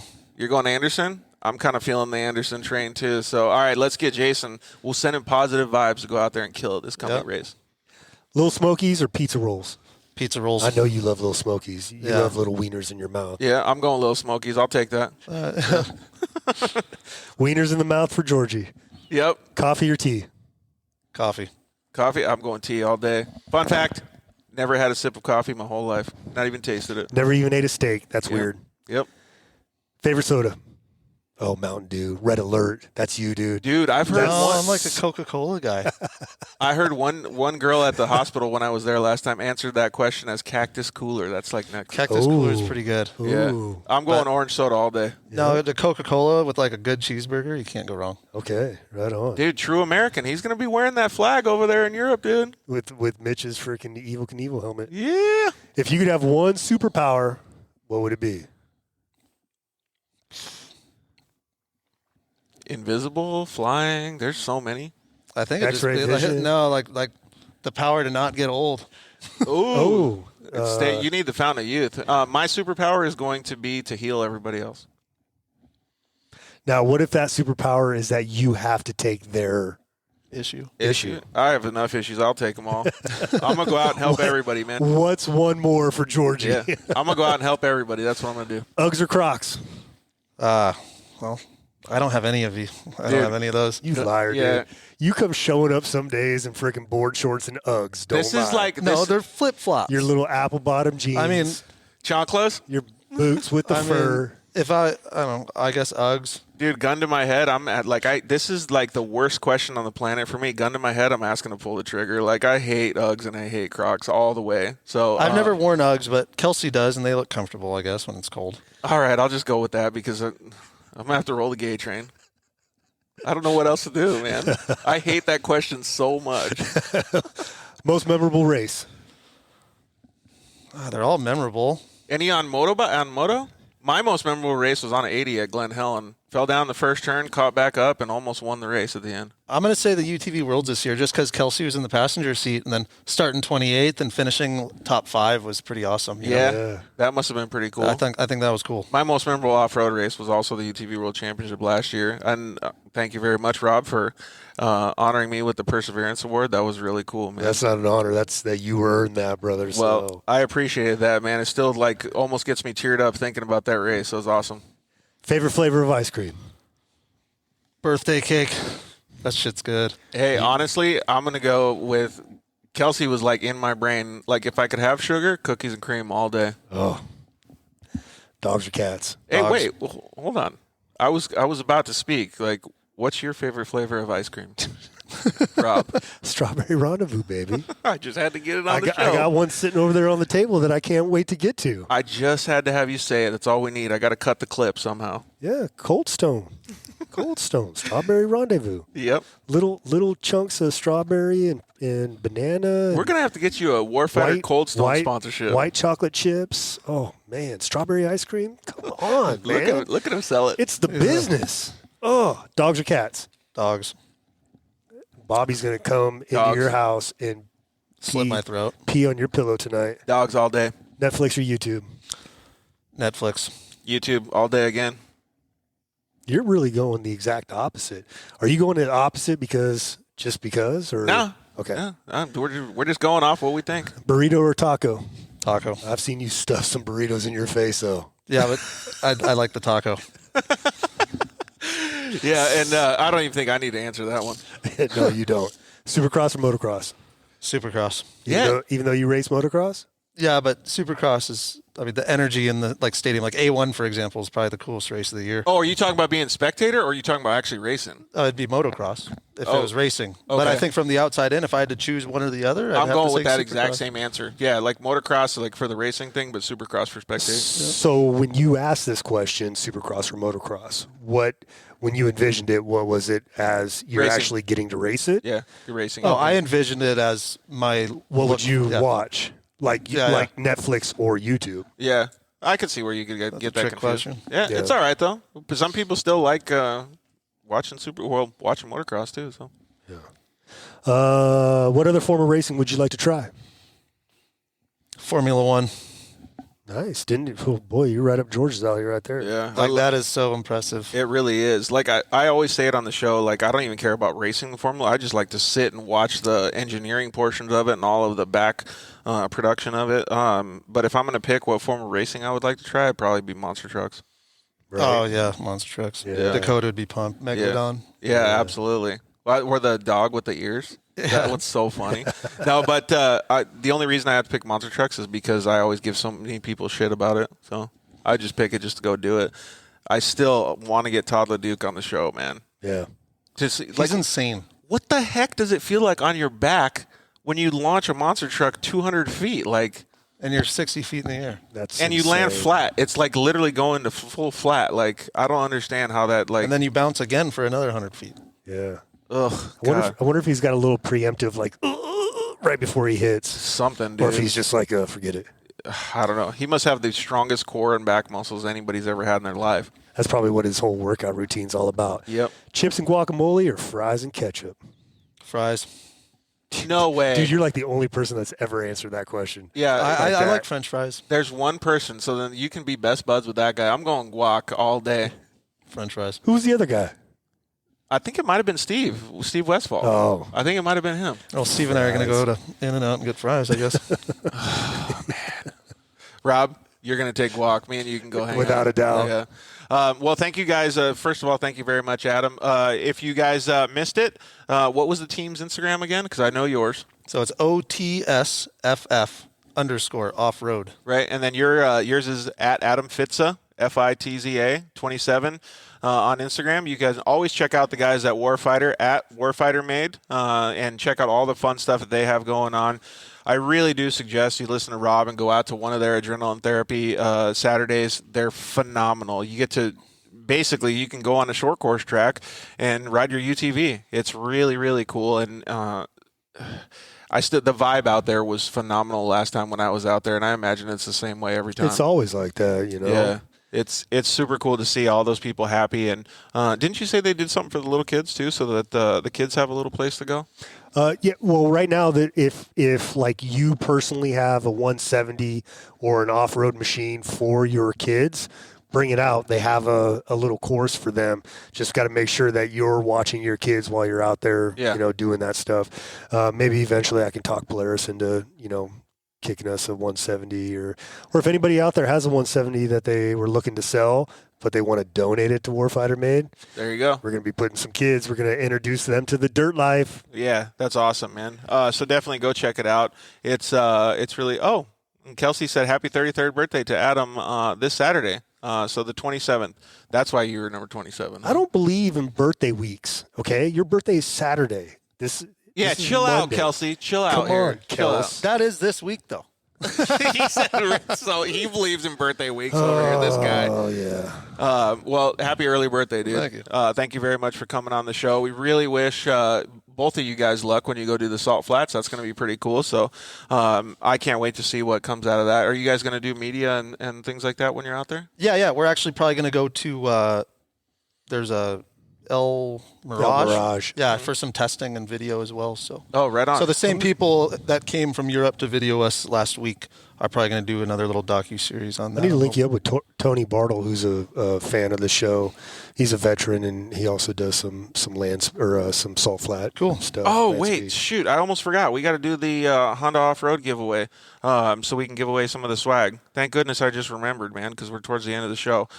So we have the guys over at Honda decided to donate a hat and a T-shirt, a Talent T-shirt, to you guys. And we had all you guys enter online on Instagram. And the only thing you really had to do was make sure that you're following the Dirt Life Show and pick comment 3 of your friends. Let's see here if we can pull this up. So we have a whole bunch of comments on here. So we're going to get them all loaded up. And then you want to be the finger to press and pick the winner here? So use my long finger? Yeah, let's do that. So as you guys can see here, we have the everything pulled up on Instagram for the post. Everybody's got all of their comments in here. I'm just going to spin this real quick, and then you press on the phone. So we're going to start at the top. We're going to go.